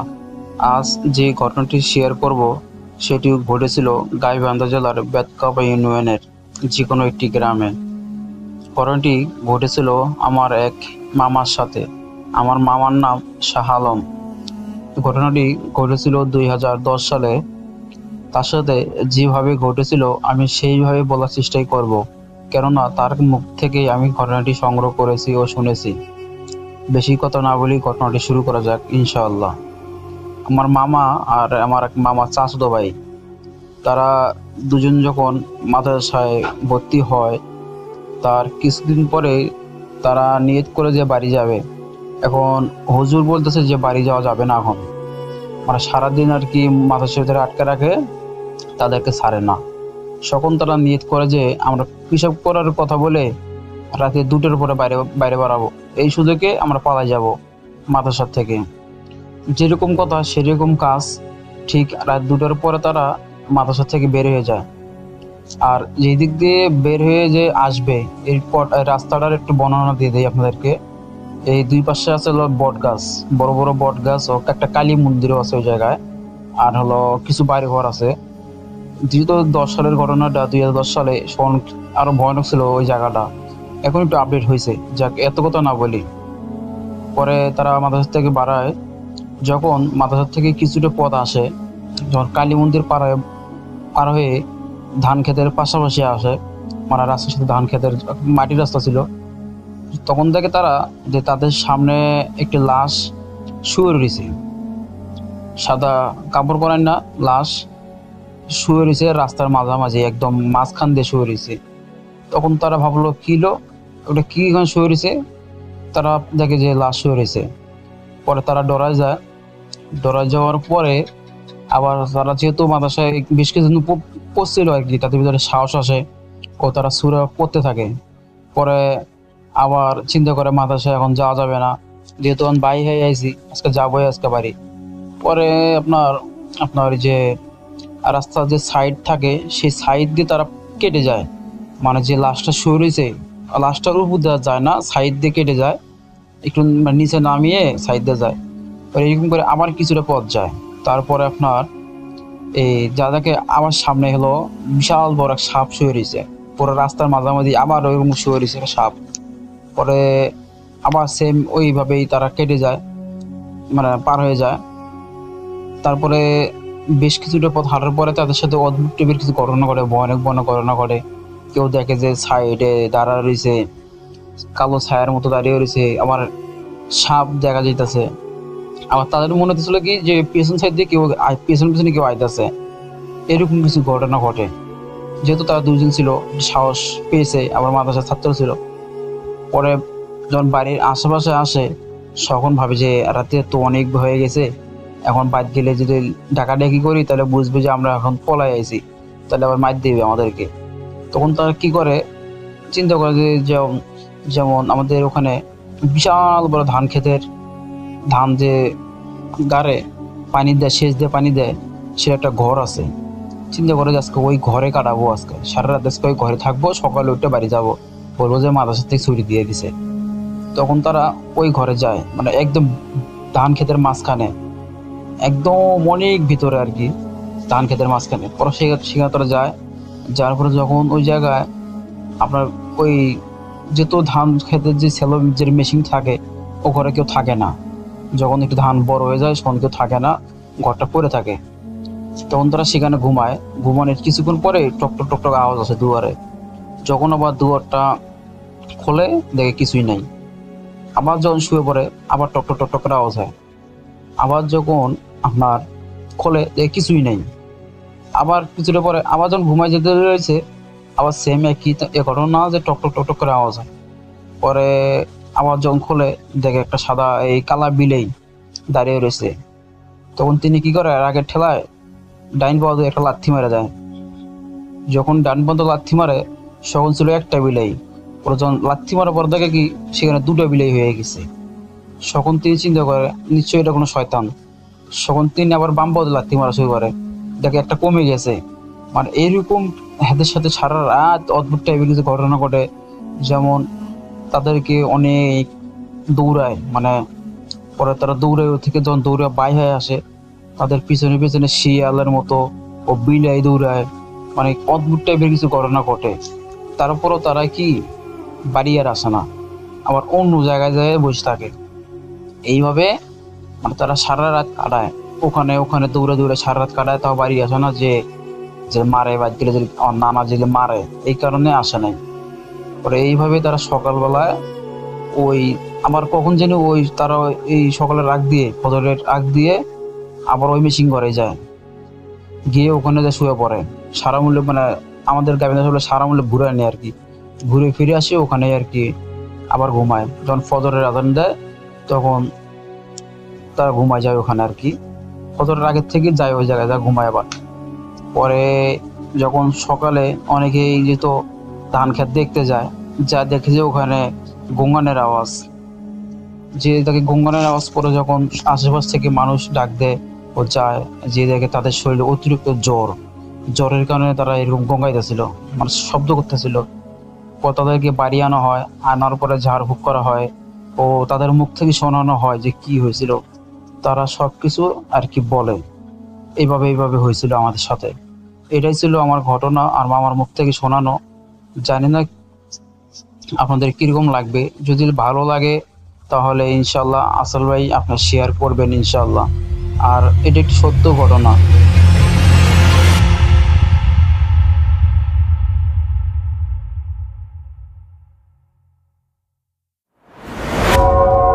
আবারও রাতের আঁধারে ভয়ের রাজ্য ফুঁড়ে ফিরেছি সেই পুরনো সুরে। বিশ্বাস করা বা না করা আপনার ব্যাপার, but the old music comes alive.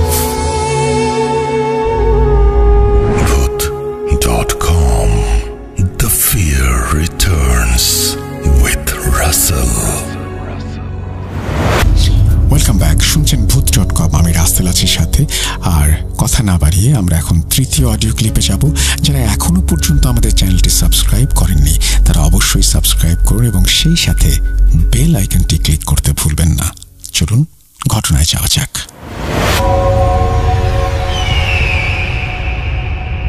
আসসালামু আলাইকুম রাসেল ভাই এবং প্রিয় শ্রোতা বন্ধুরা, আশা করি আপনারা সকলে ভালো আছেন এবং সুস্থ আছেন।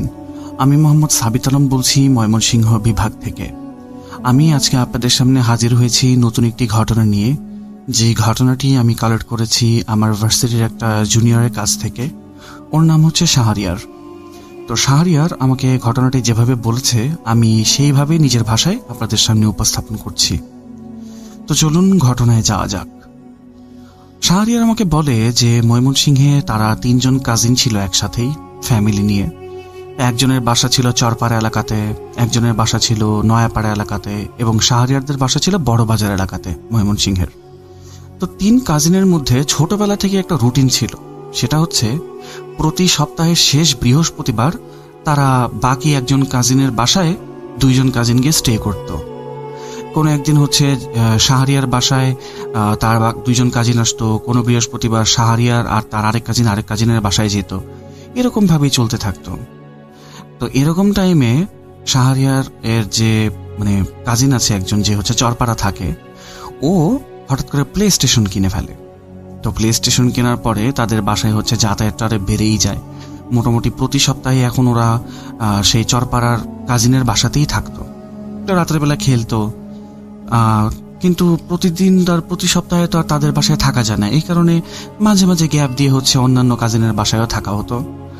তো এরপরে যেদিন হচ্ছে এই বৃহস্পতিবার আসলো এবং সেই চরপাড়ার কাজিনের বাসায় যাওয়ার কথা আসলো, ওরা সবাই খুবই হ্যাপি যে হচ্ছে প্লে স্টেশন দেখতে পারবো, খেলতে পারবো, মজা হবে। তো ওরা প্লে স্টেশনের লোভে লোভে সেখানে চলে যেত। সারা রাত খেলার পরে গল্প গুজব করে ওরা হচ্ছে ঘুমাতো। তো শাহরিয়ারের যেই কাজিনটা ছিল চরপাড়া, ও হচ্ছে শাহরিয়ারের খালাতো ভাই। তো শাহরিয়ারের খালা একটা কথা বলেছিল যে এই বাসায় নাকি জিন থাকে এবং এরা ভালো জিন। কিন্তু শাহরিয়ারের বিষয়টা আসলে তখন বেশি একটা বিশ্বাস হয় না। ও যেহেতু মোটামুটি তখন ভালোই কিছুটা ছোট, তো বিশ্বাস হয় না। বিশ্বাস না হওয়ার কারণে ও হচ্ছে মজা উড়াতে থাকে যে ধুরু, জিন বলতে কিছু হয় নাকি, এগুলো আসলে ভুয়া কথাবার্তা, এগুলা কিছু না। তো এরপরে একটা বৃহস্পতিবার তারা গেল সেই চরপাড়ার কাজিনের বাসায়। তো বাসায় যাওয়ার পরে প্লে স্টেশনে খেলার পরে ওরা হচ্ছে টিভি লঞ্চের যে রুমটা আছে সেই রুমে হচ্ছে সবাই মিলে একসাথে আড্ডা দিচ্ছিল। তো আড্ডা দিতে দিতে বিভিন্ন কথায় কথায় হঠাৎ এক সময় জিন ভূতের কথা উঠে আসে। বাকি 2 জন কাজিন তাদের লাইফের রিয়েল টাইম যে স্টোরিগুলি ওরা শুনেছে বা হচ্ছে যদি কোনো এক্সপিরিয়েন্স থাকে সেগুলো শেয়ার করার চেষ্টা করছিল একজন একজনের সাথে, কিন্তু শাহরিয়ার হচ্ছে জিনিসটাকে মজা হিসেবেই নেয়। এরপরে শাহরিয়ার দেখে যে ওর যে চরপাড়ার কাজিনটা ছিল সোফাতে বসা, তার চেহারা এবং মুখের অঙ্গভঙ্গি কিছুটা যেন চেঞ্জ হয়ে যাচ্ছে। মানে গলার আওয়াজটাও কেমন যেন ভারী এবং অহংকারাচ্ছন্ন হয়ে গেল। ওই ছেলেটা বলল কি যে, শাহরিয়ার জানিস আমার বাসায় কিন্তু জিন থাকে। তো শাহরিয়ার মজা করে বলল কি জিন থাকে, তাই নাকি, কোথায় দেখি একটু। এরপরে তার কাজিন বলল কি যে ওই যে দেখ রান্নাঘর দেখা যাচ্ছে, ওই কিচেনের ভেতর থেকে আমাদেরকে কিন্তু ওরা এখন দেখছে। শাহরিয়ার আরেকটু মজা করলো, বলল কি তাই, তাহলে একটা কাজ কর, খুব ক্ষুধা পাইছে তো এখন, একটা কাজ কর, তুই রান্নাঘরে গিয়ে জিনের মাংসের কোরমা বানিয়ে নিয়ে আয়। একবারে সুন্দর মাখন টাখন ঘি টি দিয়ে কোরমা বানাবি, 2টা জিনের কোরমা খাবো। তো এটা শুনে শাহরিয়ার যে আরেকটা কাজিন ছিল সে কি করলো, শাহরিয়ার দিকে কিছুটা তীক্ষ্ণ দৃষ্টি দিয়ে বলল কি যে মজাটা বেশি হয়ে গেল না। এই কথা বলার পরে সে স্বাভাবিক হয়ে গেল। তো এরকম দিন সেদিনের মতো চলে গেল, আর কিছুই হয়নি। তো শাহরিয়ারও ভাবলো যে তার কাজিন হয়তো বা তার সাথে প্র্যাঙ্ক ট্যাঙ্ক কিছু একটা করছে। তো আসলে এই বিষয়গুলোতে খুব বেশি একটা গুরুত্ব আর দেয় নাই। পরের দিন মানে পরের বৃহস্পতিবার যখন আবার তারা সেই চরপাড়ায় একসাথে মিলিত হয়, সেদিন রাত্রেবেলা খেলাধুলা করার পরে তারা হচ্ছে টিভি লঞ্চে বসে বসে আড্ডা দিচ্ছিল। তা আড্ডা দেওয়ার একটা পর্যায়ে শাহরিয়ারের কাজিন বলে উঠল, মানে সেই যে ভারী একটা অহংকারী আওয়াজ আছে সেই আওয়াজে বলে উঠল যে তুই আবার আসছিস সেই বাসায়। তো শাহরিয়ার বলল, এই তোর সমস্যা কি, এভাবে কেন কথা বলছিস? তো তার কাজিন বলল কি যে তোর তো কোনো কিছুতে ভয় লাগে না তাই না, কিছুতেই ভয় লাগে না, তুই না সেদিন যে মজাটা করছিলি ভুলে গেছিস? তো শাহরিয়ার বলল কি কিসের মজা করছিলাম, কি ভুলে গেছি? তখন শাহরিয়ার কাজিন বলল কি বেশি বাচ্চামো করতে হবে না, তোর ঠিকই মনে আছে তুই কি মজা করছিলি আমাদের সাথে।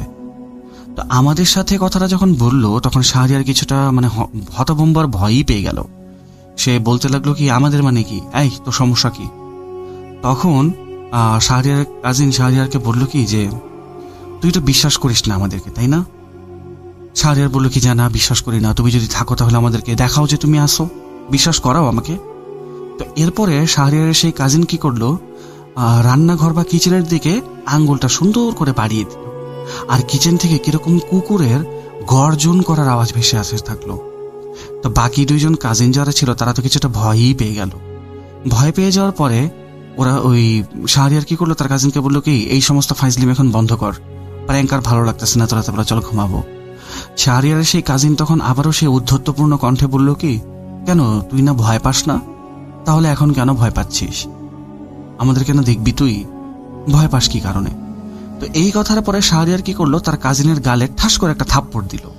বললো কি, মজা বহুত হয়েছে আর ভালো লাগতেছে না। তো তার কাজিনের যখন হুঁশ ফেরে তখন সে শাহরিয়ারকে বলে, তুই এটা কি করলি, তুই আমাকে কেন থাপ্পড় দিলি? তো এই কথা নিয়ে দুইজনের মধ্যে মোটামুটি ভালোই একটা ঝগড়াঝাটিপূর্ণ পরিবেশ তৈরি হয়ে যায়। শাহরিয়ার কাজিন তো কোনোভাবেই মানতে রাজি না যে সেই ধরনের কথা বলেছে তাকে। ইভেন ওর যে আরেকজন কাজিন আছে তার কথার বার্তার ক্ল্যারিফিকেশনের পরে শাহরিয়ারের ওই চরপাড়ার কাজিনটা কথাটা মানতে রাজি না যে সে এই ধরনের কোনো কাজ করেছে। তো ঝগড়াটা একসময় হাতাহাতিতে রূপ নেয় এবং বাকি যেই কাজিনটা ছিল মিডলম্যান, সে ঝগড়াটা বন্ধ করায় কোনো রকমে। সেদিন রাতের বেলা তারা ঘুমিয়ে পড়ে। তো ঘুমানোর সময় শাহরিয়ার একটা স্বপ্ন দেখে।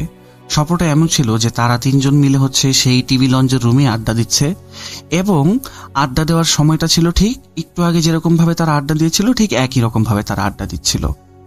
তো এমন সময় কি হলো, শাহরিয়ারের সেই চরপাড়াওয়ালা কাজিনটার চেহারাটা বদলে যেতে শুরু করলো এবং একদম সে দেখতে একটা কুকুরের মতো হয়ে গেল। চোখের নিমেষে সে একটা মানুষ থেকে একটা কুকুর হয়ে গেল। তো এরপরে কি করলো, শাহরিয়ারকে কামড়ে দেওয়ার জন্য সে শাহরিয়ারের পেছনে দৌড়তে লাগলো। শাহরিয়ার তো সেখান থেকে উঠে দৌড়ে বিছানার উপরে চলে আসলো। তো ওখানে একটা টুল ছিল, অনেক উঁচা লম্বা একটা টুল ছিল ড্রেসিং টেবিলের পাশে।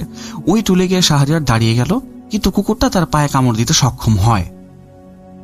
তো এরপরে তার যখন সকালবেলা ঘুম ভাঙে এই স্বপ্ন দেখার পরে, সে তার পায়ে ব্যথা অনুভব করে।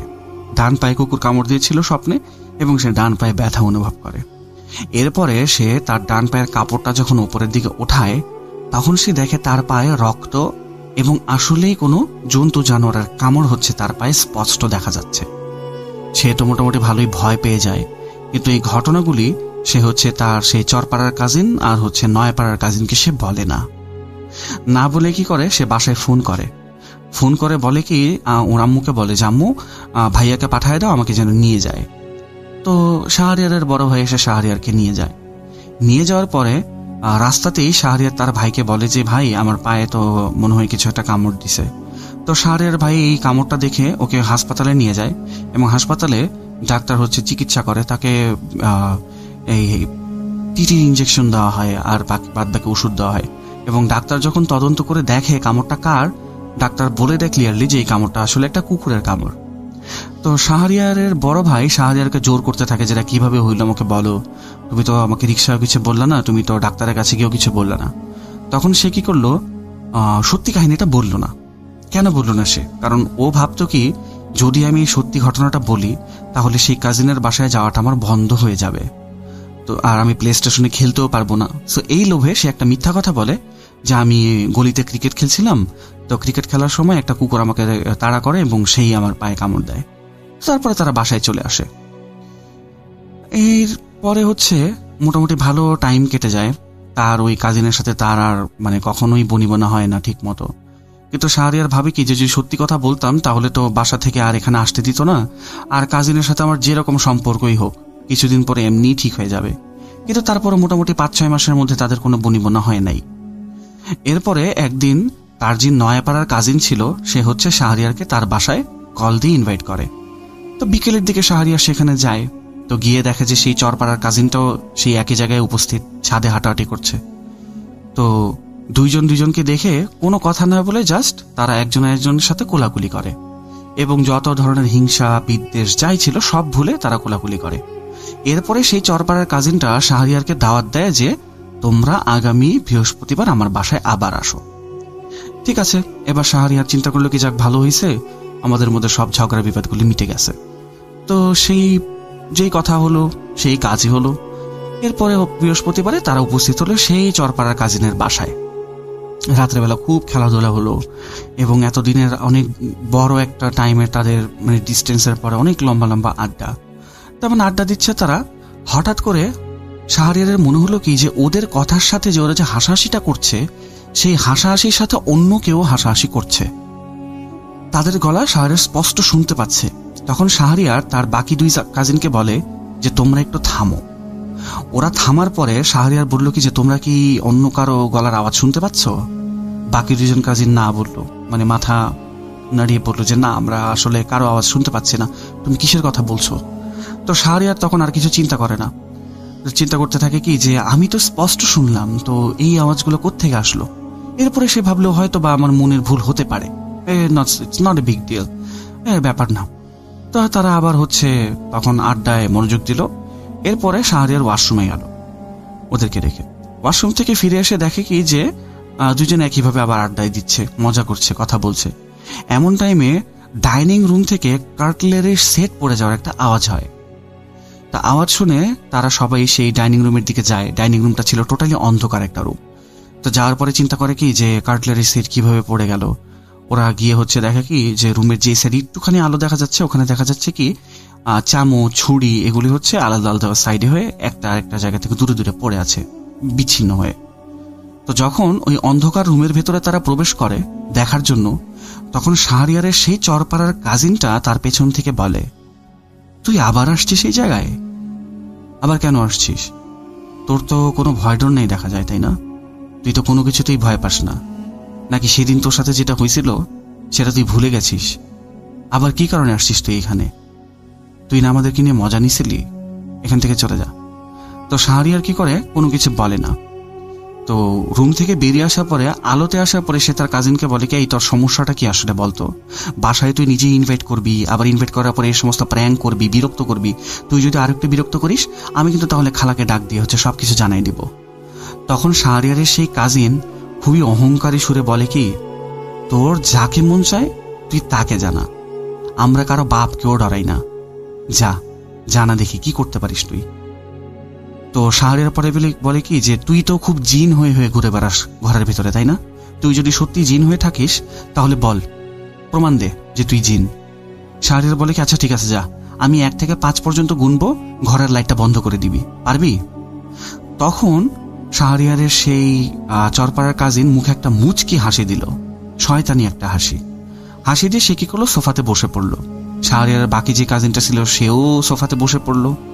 তখন শাহরিয়ার গুনা শুরু করলো, 1 2 3 4, কিন্তু 5 বলার আগে ওর নিজের মনেই যেন কিরকম একটা ভয় কাজ করছিল যে আমি কি 5 বলবো নাকি বলবো না। তো তারপরে সে ভয়ে ভয়ে 5টা বলেই দিল। এবং ওর 5 বলা শেষ হওয়ার পরে যখন লাইট বন্ধ হলো না, তখন সে তার কাজিনের দিকে তাকিয়ে বলে কি, তুই না খুব বড় জিন, একটা লাইট বন্ধ করতে পারিস না, তুই কিসের জিন? এখনই প্র্যাঙ্ক বন্ধ কর। এই কথা বলার সাথে সাথে শাহরিয়ার মাথার পেছন থেকে টিক করে একটা আওয়াজ আসলো, সুইচ বন্ধ করার, এবং রুমের লাইটগুলি বন্ধ হয়ে গেল।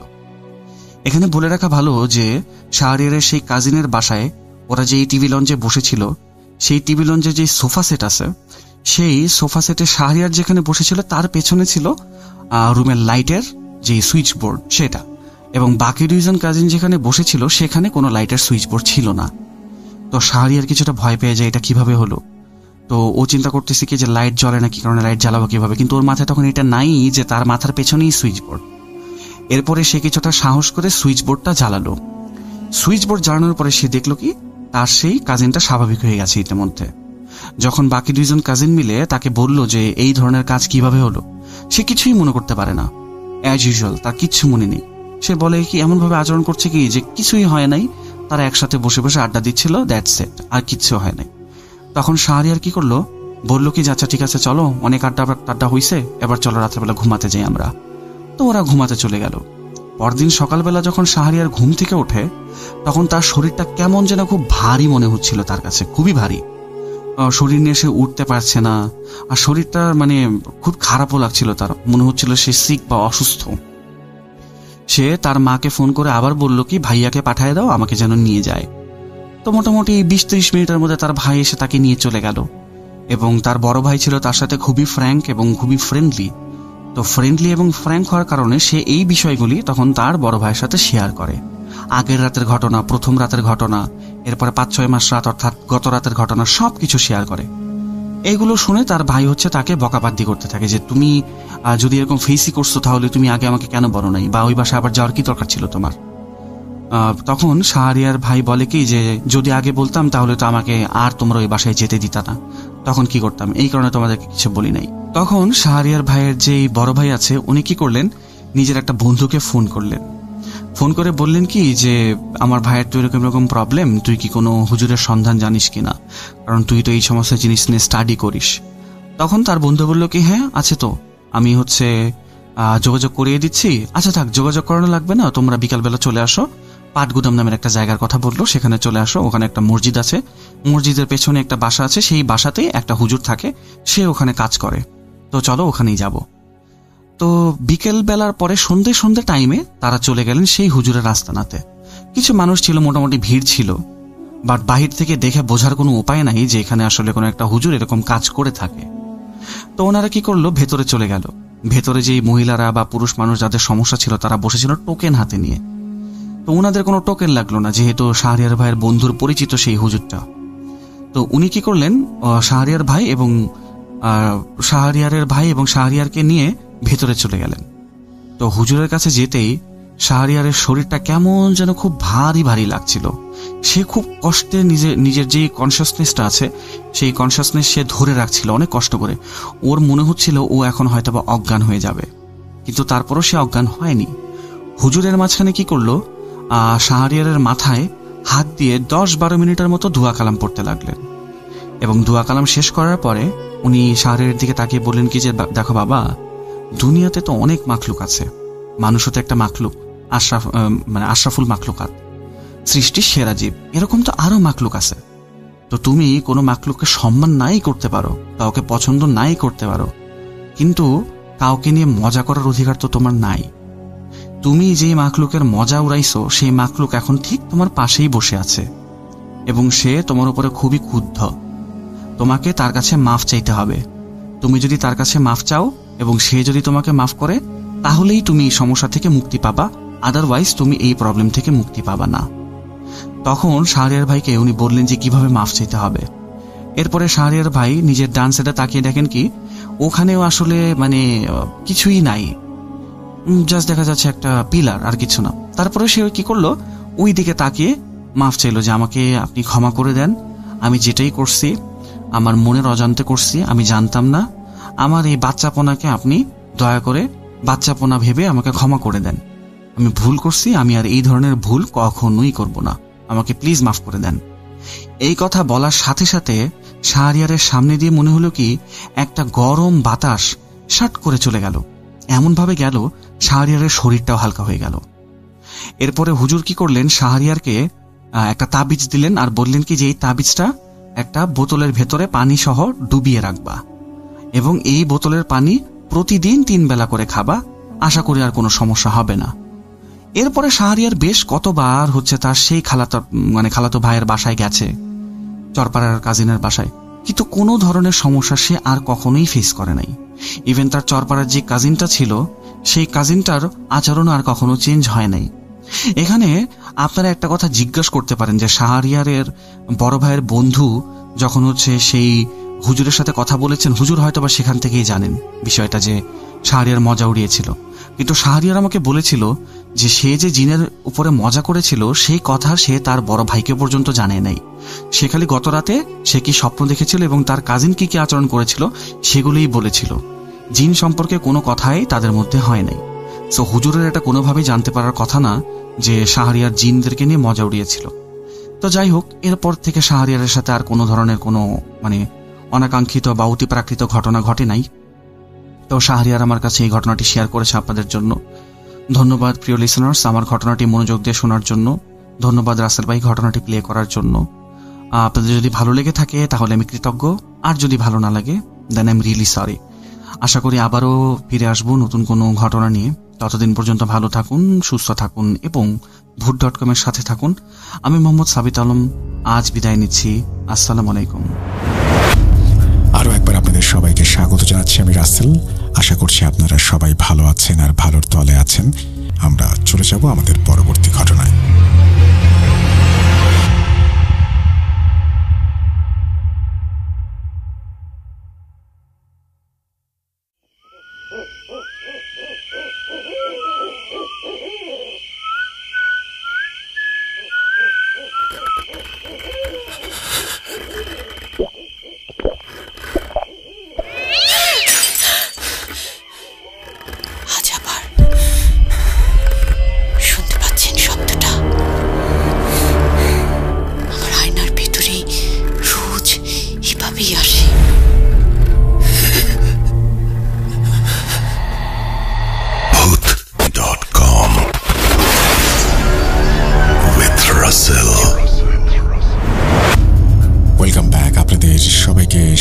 করছি আমি রাসেল। আশা করছি আপনারা সবাই ভালো আছেন এবং ভালোর তলে আছেন। আমিও ভালো আছি আর ভালোর তলে আছি। কোনো কথা না বাড়িয়ে আমরা চলে যাব আমাদের পরবর্তী ঘটনায়। চলুন শুরু করা যাক। আসসালামু আলাইকুম রাসেল ভাই, আশা করি ভালো আছেন। আমার নাম সাকিব, বাড়ি বাংলাদেশের দক্ষিণ অঞ্চলের শেষ প্রান্তে, বরগুনা জেলার পাথরঘাটা থানার ছোট একটি গ্রামে। ঠিক করে গুছিয়ে লিখতে পারি না, তাই আগে থেকে 5টা অডিও ক্লিপ পাঠিয়েছিলাম। কোনো কারণে হয়তো সেগুলো সিলেক্ট করেননি। আপনার প্রতি ভালোবাসার জন্য আমার পরবর্তী ঘটনা পাঠালাম। দেখুন, আপনারা যেটা ঘটনা পাঠান সঙ্গে সঙ্গে ভেবে বসবেন না যে আপনাদের অডিও ক্লিপ বা লেখা সিলেক্টেড হয়নি। একটি লেখা অনেক দিন পরেও কিন্তু আসতে পারে, তো একটু যদি ধৈর্য ধরেন তাহলে আমাদের জন্য ভালো হয় এবং আমরাও চাই না আপনাকে হারাতে। যাই হোক, তিনি বলছেন, আমি আগেও বলেছি আমার বাড়ি সুন্দরবনের কাছে হওয়ায় মাছ ধরা আর গ্রামের অনেক ঘটনা আমার কাছে আছে। আপনি যদি সিলেক্ট নাও করেন, ঘটনা পাঠাতে থাকবো। এই ঘটনাটা আমার গ্রামের এক দাদুর মুখ থেকে শোনা। দাদু তার ছোটবেলা থেকেই সাগরে মাছ ধরতেন। বলে রাখা ভালো, উনি 1 মাসের 15 দিন সাগরে থাকতেন আর 15 দিন বাড়িতে। বেশ কিছুদিন আগে যখন তিনি বাড়িতে আসেন তখন তার কাছ থেকে এই ঘটনাটি শোনা। তো আর কথা না বাড়িয়ে ঘটনায় চলে যাই। দাদুর মুখ থেকে যেভাবে শুনেছি তার মতো করেই বলার চেষ্টা করব। দিনের পর দিন, রাতের পর রাত সাগরের বুকে কাটিয়েছি। ভয়ের অনেক কিছু দেখেছি, তবে এখন যে ঘটনাটা বলবো এটাতে ভয় আছে কিনা আমি জানি না। তবে এই ঘটনাটি আমাকে বেশ ভাবিয়েছে। সেবার আমরা 6 জন গিয়েছিলাম মাছ ধরার জন্য। এমনিতে 12 থেকে 14 জন যাওয়া হয়, কিন্তু কেন জানি না সেবার কেউ যেতে চাইল না। পারিবারিক কারণে আর মাছ ধরার নেশায় মাত্র 6 জন গিয়েছিলাম সাগরে। প্রথম 2 দিন সব ঠিক ছিল। তৃতীয় দিন একটা জিনিস খেয়াল করলাম, আমরা বোটে 6 জন না, আমরা 7 জন। কিন্তু আমার তো মনে আছে আমরা 6 জন ছিলাম। 2 দিন একটু কাজ বেশি থাকায় বিষয়টা খেয়াল করিনি। এবার পুরো ঘটনাটা মনে পড়ল। আরে, বোটে আসার পর থেকেই তো রফিক আমাদের সাথে আছে। বলে রাখা ভালো, রফিকের বাড়ি গিয়েছিলাম ওকে আনতে, কিন্তু ও অসুস্থ থাকায় ওকে রেখে আসতে হলো। কিন্তু বোটে আসার পর থেকে ও আমাদের সাথে কিভাবে? ভাবলাম আমাদের পেছন পেছন এসেছে, হয়তো খেয়াল করিনি। তো রাতে খাবার খেয়ে আমি ওকে ডাকলাম। মাছের জাল পাতা নিয়ে সাধারণ কিছু কথা বললাম। ও আমার কথার সাথে শুধু কথা মিলিয়ে গেল, অতিরিক্ত কোনো কথা বলল না। ভাবলাম অসুস্থ থাকার কারণে হয়তো একটু কম কথা বলছে। খাবার শেষ করে যে যার মতো সবাই কাজে লেগে পড়লাম। অদ্ভুত বিষয় হলো, এবার প্রচুর মাছ পড়ছিল আমাদের জালে। এমনিতেই আমরা লোক কম, তাই জাল ওঠাতে একটু সমস্যা হচ্ছিল। সত্যি কথা বলতে এত মাছ আমরা জীবনে একসাথে ধরিনি। দেখতে দেখতে বেশ কিছুদিন কেটে গেল। প্রচুর মাছ ধরতে পারায় এবার আমরা সবাই বেশ খুশি ছিলাম। কাল সকালেই বাড়ির দিকে রওনা দেব, তাই তাড়াতাড়ি আমরা খাওয়া দাওয়া শেষ করলাম। সেদিন রাতে মাছগুলো চেক করে মাছের বাক্সগুলো ঠিক করে রাখলাম। সকাল হলো, আমরা বোট নিয়ে তীরে চলে আসলাম। যখন মাছের বাক্সগুলো নামাতে যাব তখন আমাদের কাছে মনে হলো বাক্সগুলো অনেকটাই হালকা। আমার সাথের এক ভাইকে বললাম বিষয়টা, সেও বলল তার কাছেও ব্যাপারটা ঠিক মনে হচ্ছে না। তাই বাধ্য হয়ে বাক্স খুললাম। খুলে যা দেখলাম তাতে আমাদের কারো মুখে কিছু বলার ভাষা রইল না। প্রতিটি বাক্সের ভেতরে মাছের শুধু কাটা ভর্তি। এক টুকরো মাছের কোনো চিহ্ন নেই। দেখে মনে হচ্ছিল খুব যত্ন সহকারে কেউ ধীরে সুস্থে মাছগুলোকে খেয়েছে। কিন্তু এই গভীর সাগরে এমন কাজ কে করবে? আর যদি কোনো প্রাণী এই কাজ করে থাকে তাহলে বাক্স না খুলে কিভাবে খাবে? আমার স্পষ্ট মনে আছে গতকাল রাতেও মাছগুলো সব ঠিক ছিল। আমি নিজের অজান্তেই রফিককে ডাক দিলাম, কিন্তু কই রফিক? আমরা তো এখানে 6 জন। আমি সবাইকে জিজ্ঞেস করলাম রফিক কই? ওরা বলল, ভাই আপনি রফিককে কোথায় পেলেন? আপনি তো নিজেই তাকে ডাকতে গিয়েছিলেন, দেখলেনই তো ও আসলো না। আমি হিসাব মেলাতে পারলাম না, কাউকে কিছু বললাম না, বাড়ি চলে আসলাম। পুরো যাত্রাটা লোকসান হলো সবার। সেদিন রাতে প্রচুর জ্বর আসলো আমার। ছোট থেকে ভয়ের অনেক জিনিস দেখেছি, কিন্তু কখনো অসুস্থ হইনি। এবার ভয় না পেয়েও শরীরটা খারাপ হয়ে পড়ল। পরের দিন ডাক্তার দেখিয়েছিলাম। ডাক্তার বলল আবহাওয়া পরিবর্তনের কারণে এমনটি হয়েছে। কিছু ওষুধ দিল। 3-4 দিনের ভেতর সুস্থ হয়ে গেলাম। কিন্তু সেদিনের ঘটনাটা আজও ভুলতে পারিনি। তারপর আমাকে বলা হলো, বুঝলি নাতি, ঘটনা শুনলে এরকম কয়েকশো ঘটনা বলতে পারবো, কিন্তু যার সাথে এগুলো ঘটে সেই শুধু বোঝে ভয় কাকে বলে। বাড়ি যাই, পরে আবার কথা হবে এই বিষয় নিয়ে। তো দাদু এই কথা বলে তার ঘটনা শেষ করে বাড়ির দিকে রওনা দিলেন। ঠিক করে গুছিয়ে লিখতে পারলাম কিনা জানি না। ভালো থাকবেন সবাই। ভূত.com দীর্ঘজীবী হোক।